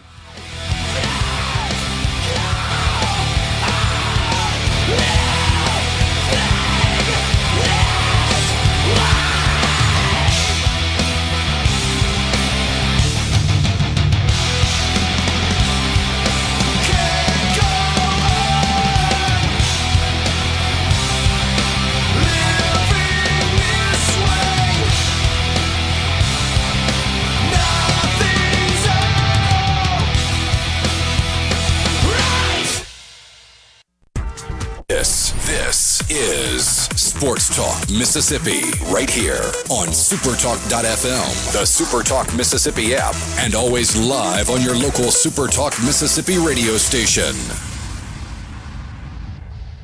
Well, you can tell everybody. Yeah, you can tell everybody. Go ahead and tell everybody. I'm the man, I'm the man, I'm the man. Yes, I am, yes, I am, yes, I am. I'm the man, I'm the man, I'm the man. Welcome back, Sports Talk Mississippi. Michael Borky and Rhino with you on this Monday afternoon. It was a beautiful weekend. Hope you guys are enjoying yourself wherever you are, however you're listening. If you hate what we're talking about or love it or somewhere in between, we're just happy that you are here making this show a part of your day.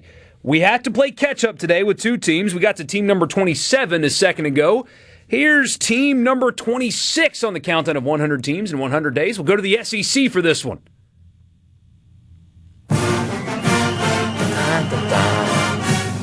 You guys know this fight song. I know you do. If you're an SEC fan, you've heard it. Auburn is team number 26. Great fight song. Great game day environment. The War Eagle is really cool to see in person. I've enjoyed my time at Auburn. I know I probably shouldn't admit this on the air, but every time I go visit, I like it. I've generally really liked the people. I like the campus. I like the town. I love the stadium. Jordan-Hare Stadium is where they play.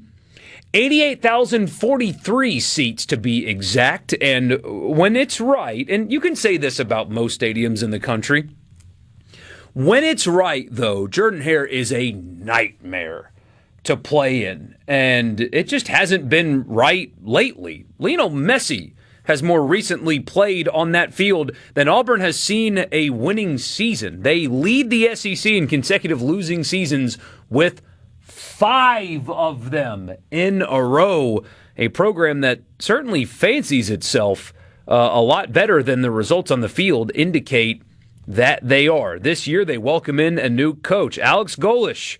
He comes in from South Florida, where he did a good job, especially last season, but the challenge ahead of him is significantly different than the one that he had at his previous stop. Last year is kind of a bygone era. Most of that team is gone and the coach is gone, but Hugh Freeze opened last season with a win at Baylor. That was a big win at the time. Then they beat Ball State, then they beat South Alabama, and then things got bad for Coach Hugh Freeze. They lost at Oklahoma in a game where they only scored 17 points. There was a play that should have been a penalty that wasn't, and there was this officiating controversy. You guys remember that, and they spent a long time crying about that one. Into Thursday, Auburn was still releasing statements and all that, and I remember us talking about that on this show. Auburn seems distracted by what happened previously. They're going to go to Texas A&M and they're going to get beat. And sure enough, defensively, they played well that day. They only scored 10 points in a loss. And they had an off week.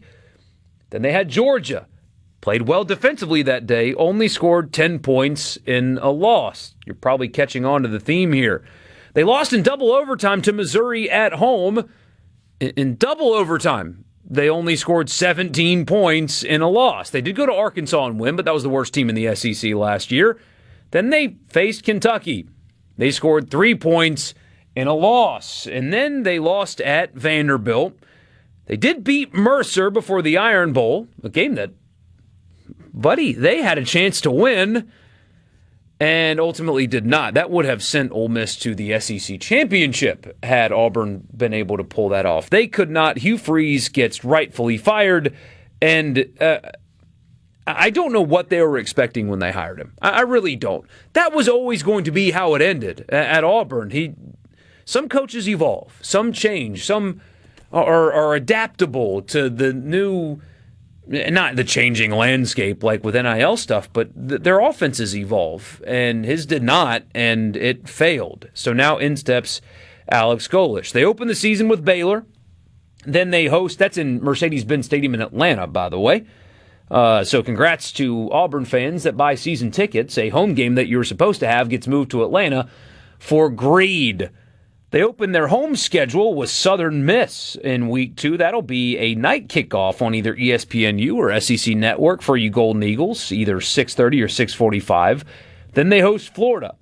And then Vanderbilt before going to Tennessee. They have an off week, and then they go to Georgia, host LSU, go to Ole Miss. What a stretch of games that is. At Tennessee, at Georgia, LSU, at Ole Miss. It does get a little bit easier with Arkansas. They go to Mississippi State, host Samford, and then they end the season, obviously, with the Iron Bowl. This offseason, Alex Golesh took a lot of his team with him, Brown, the quarterback, being the most noteworthy. He did not have a good spring game. That was a big talking point, if you guys remember, back in the spring, because, quite simply, he was awful in the spring game. And this was a guy that had been running the system for a while, and it didn't look good. So what does that mean? Probably nothing, but that will also give you a good glimpse into why they shut down spring practices and spring games because of something like that. The fans freaked out about Brian Brown not being able to Byron Brown, not Brian Brown. He's the defense coordinator at Ole Miss. Anyway, struggling in the spring game. We will see. I don't particularly love Auburn in the year 2026, and possibly not at all under Alex Golesh. I will say, though, the biggest pickup that he had this offseason was not his quarterback, was not a portal class. No, it was keeping DJ Durkin around. You State fans probably remember that there was a line of thinking, there was a thought that DJ Durkin was going to go to Starkville. And I think that was a really strong possibility. And in fact, I mean, the two of them worked together, and they were familiar with each other. I think that was going to happen until Auburn ultimately was able to keep him. That's huge for Alex Golesh. I think DJ Durkin's one of the best defensive minds in college football. His defenses are nasty, and I mean that complimentary and physical and violent. Again, also complimentary. And I think that could be something that, if Auburn's going to overachieve, it'll be on that side of the ball more so than the offensive side of the ball. State, of course, ends up with Zach Arnett, and fans are, of course, happy about that as well. So team number 26 is Auburn on the countdown of 100 teams in 100 days. Wonder if they'll get that elusive winning season this year. Depends on how well the veer and shoot works in the SEC.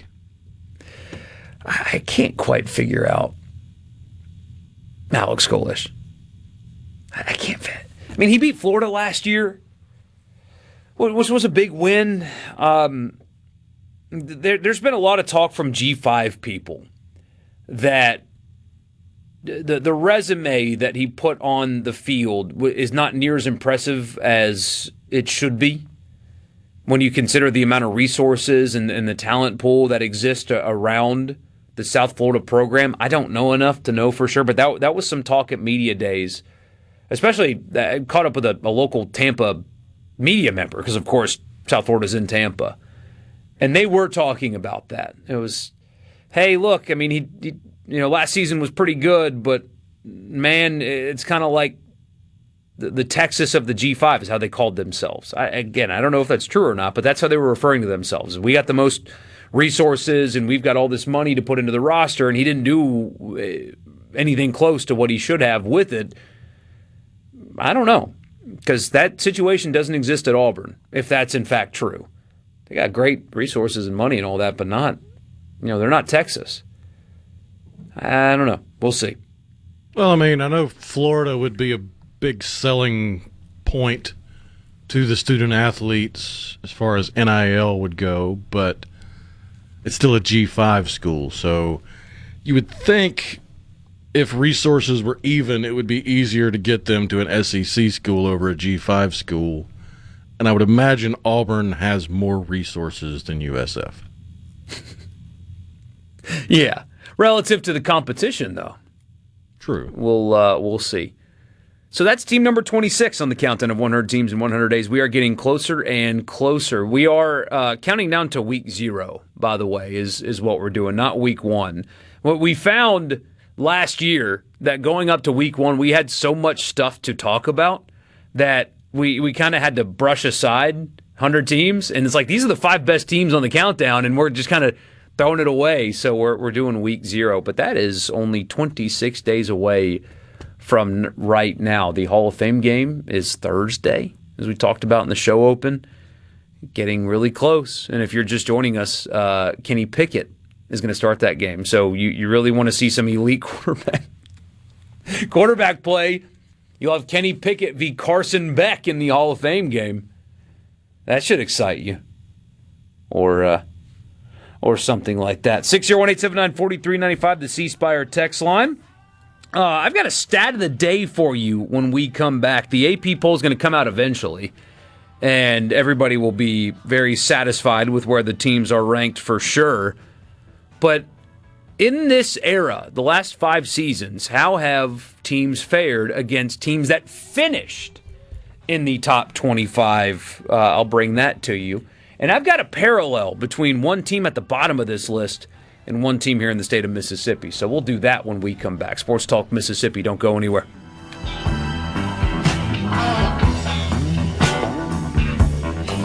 And did we tell you the name again, boy?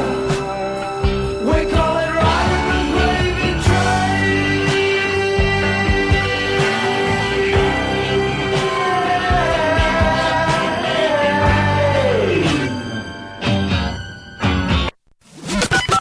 You can be a part of Sports Talk Mississippi. 888-808-8637 on Super Talk Mississippi.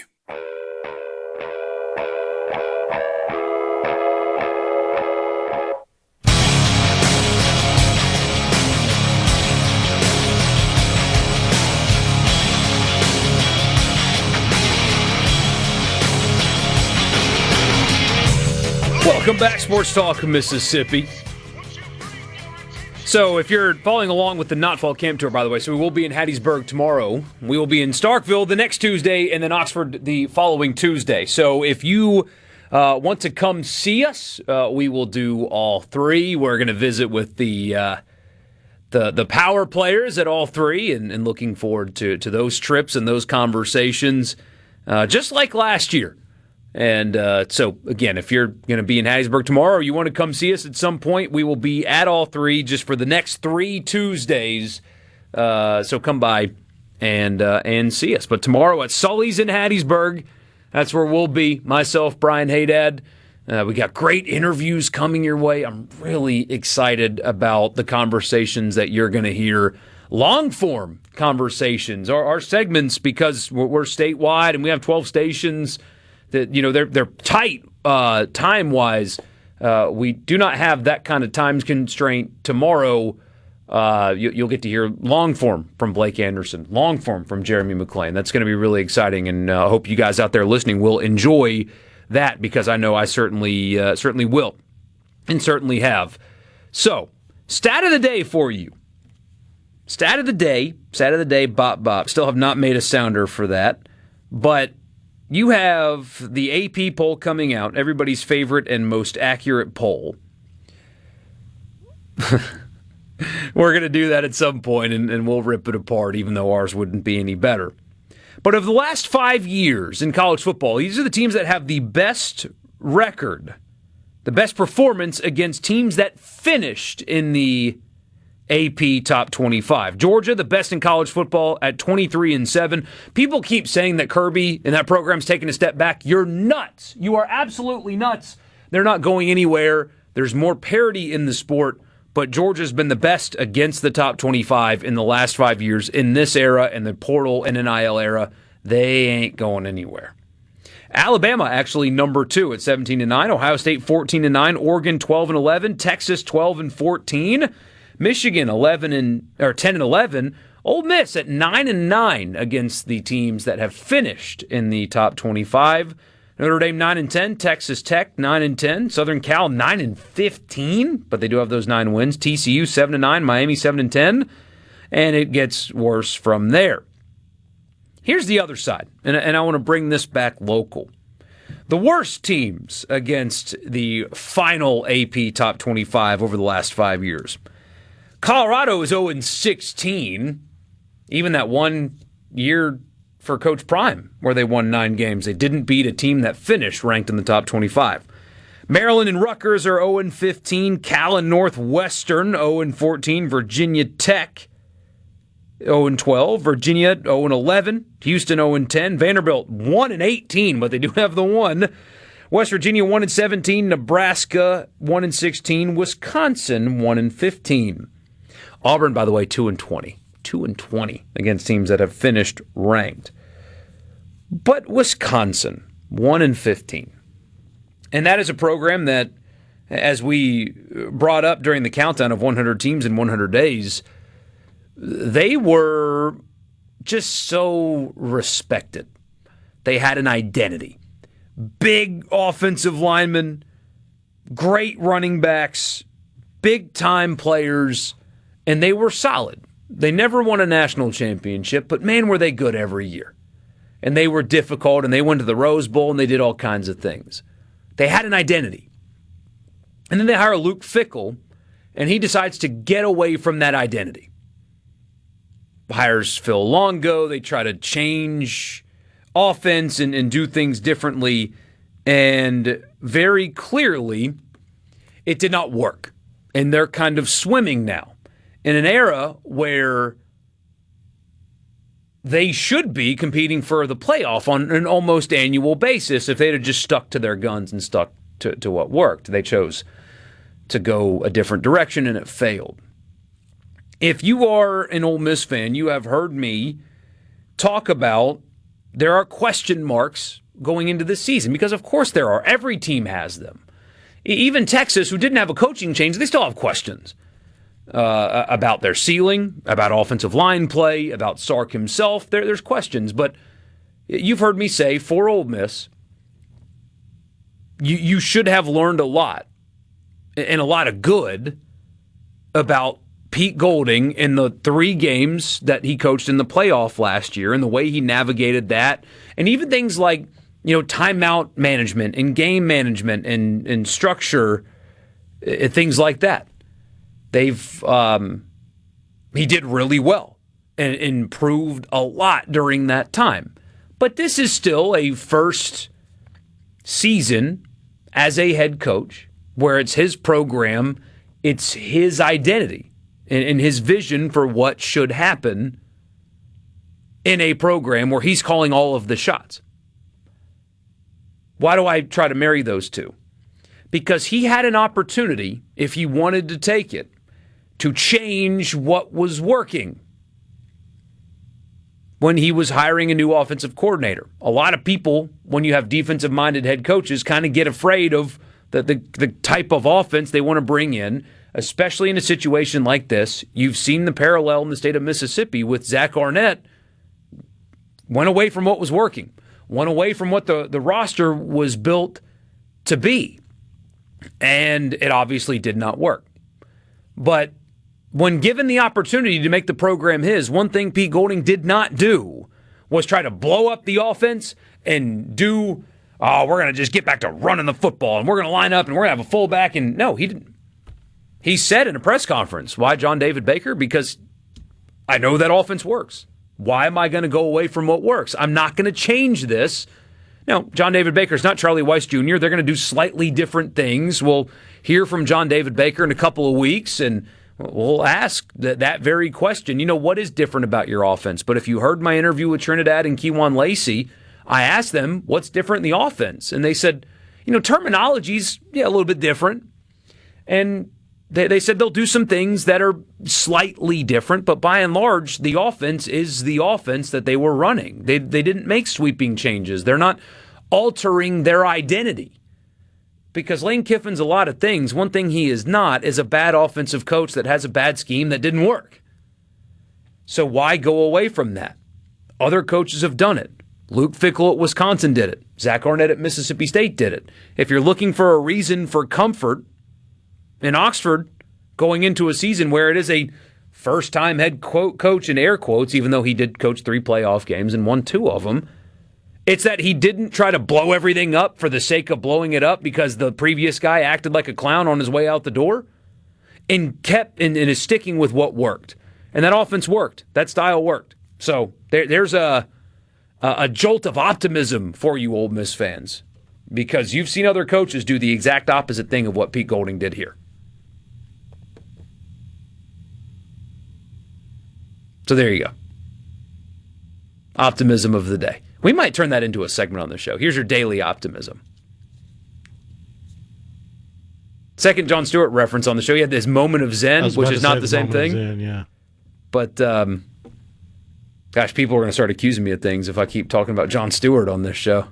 SuperTalk's done. SuperTalk, they gone liberal over at SuperTalk, man. Talking about Jon Stewart. What's next,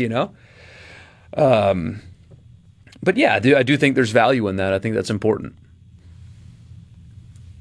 Somebody says Wisconsin hasn't won a natty in football. I'd have lost that trivia question. Not in the modern era is really what I was getting at. I don't know if historically that they have a national championship, but they have not won one in my lifetime. Let's see if they claim one. Yeah, they have 2 unclaimed national championships in 1912 and 1942.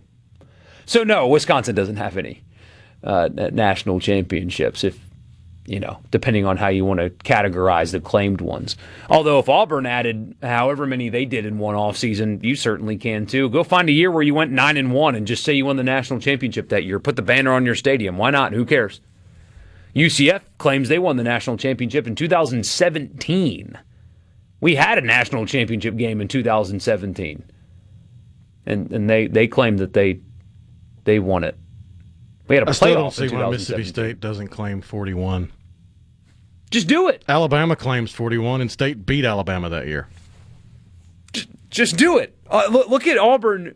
I forget how many they added. I think they added 5 national championships just out of nowhere. Texas A&M, when they joined the SEC in that offseason, added a bunch of new championships on their stadium. Who cares? Put it on your... Everybody else is doing it, which is not... Didn't they also make Jimbo a blank trophy? They did. They handed Jimbo Fisher a national championship trophy with the date left blank so he could fill it in after he won. Whoops.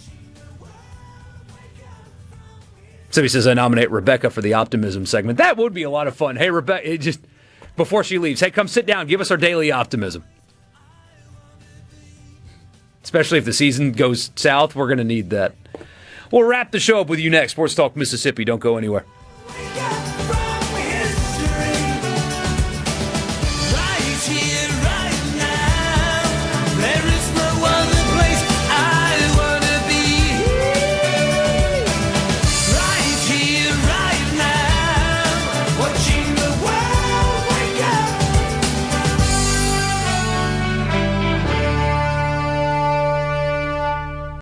Sports Talk Mississippi on Super Talk Mississippi.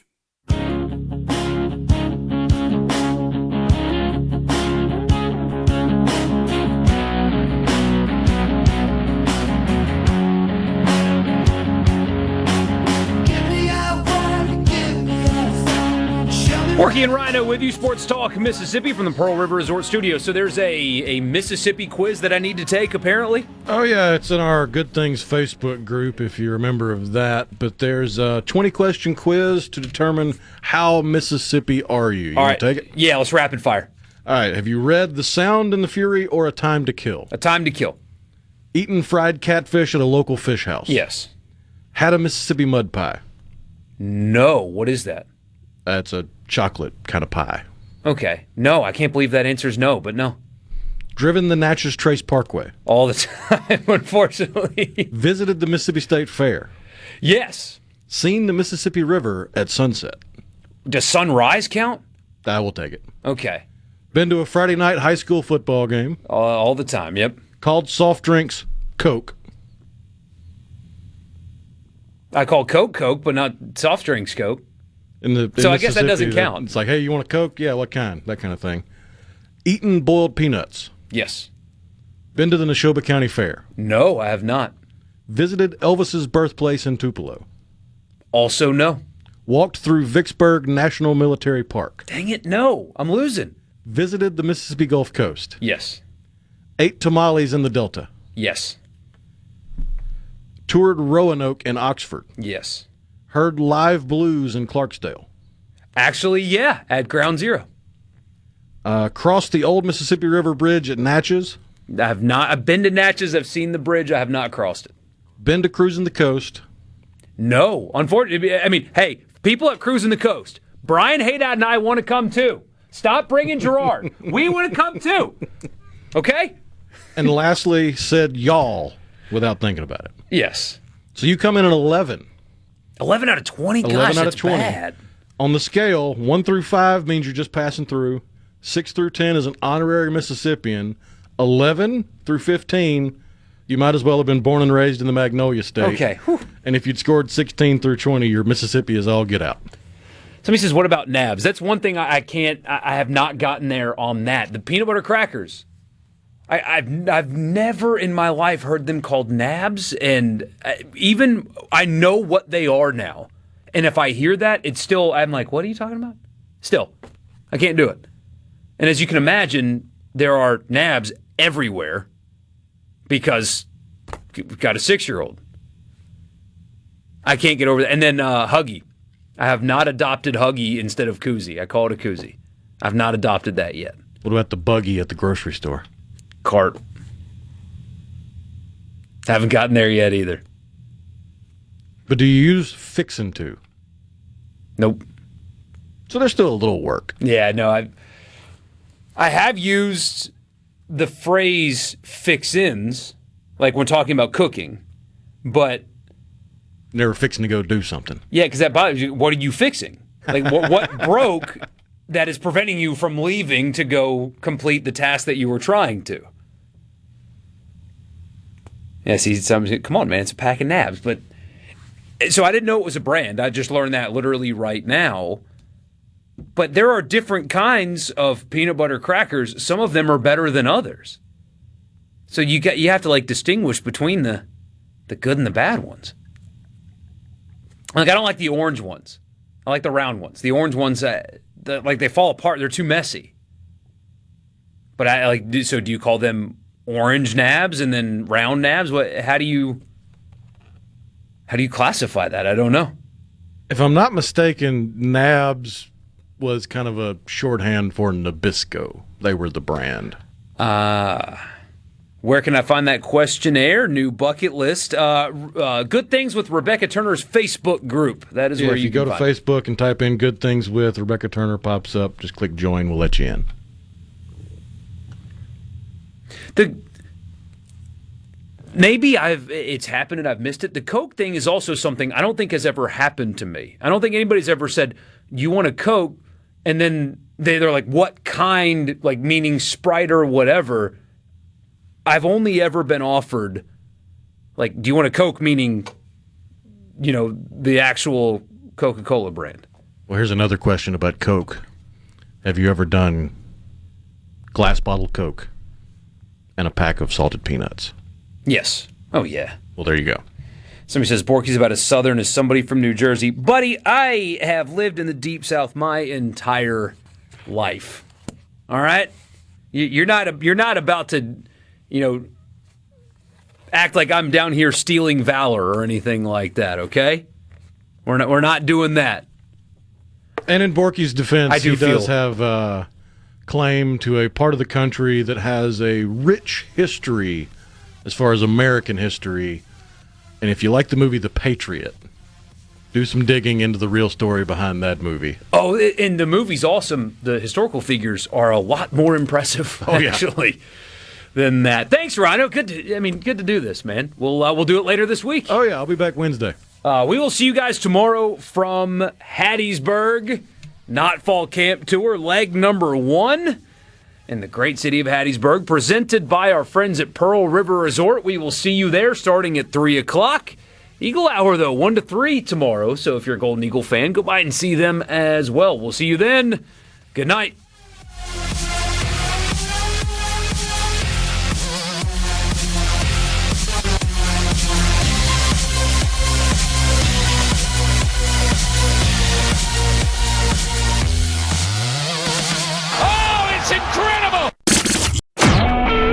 SuperTalk Mississippi Media Production.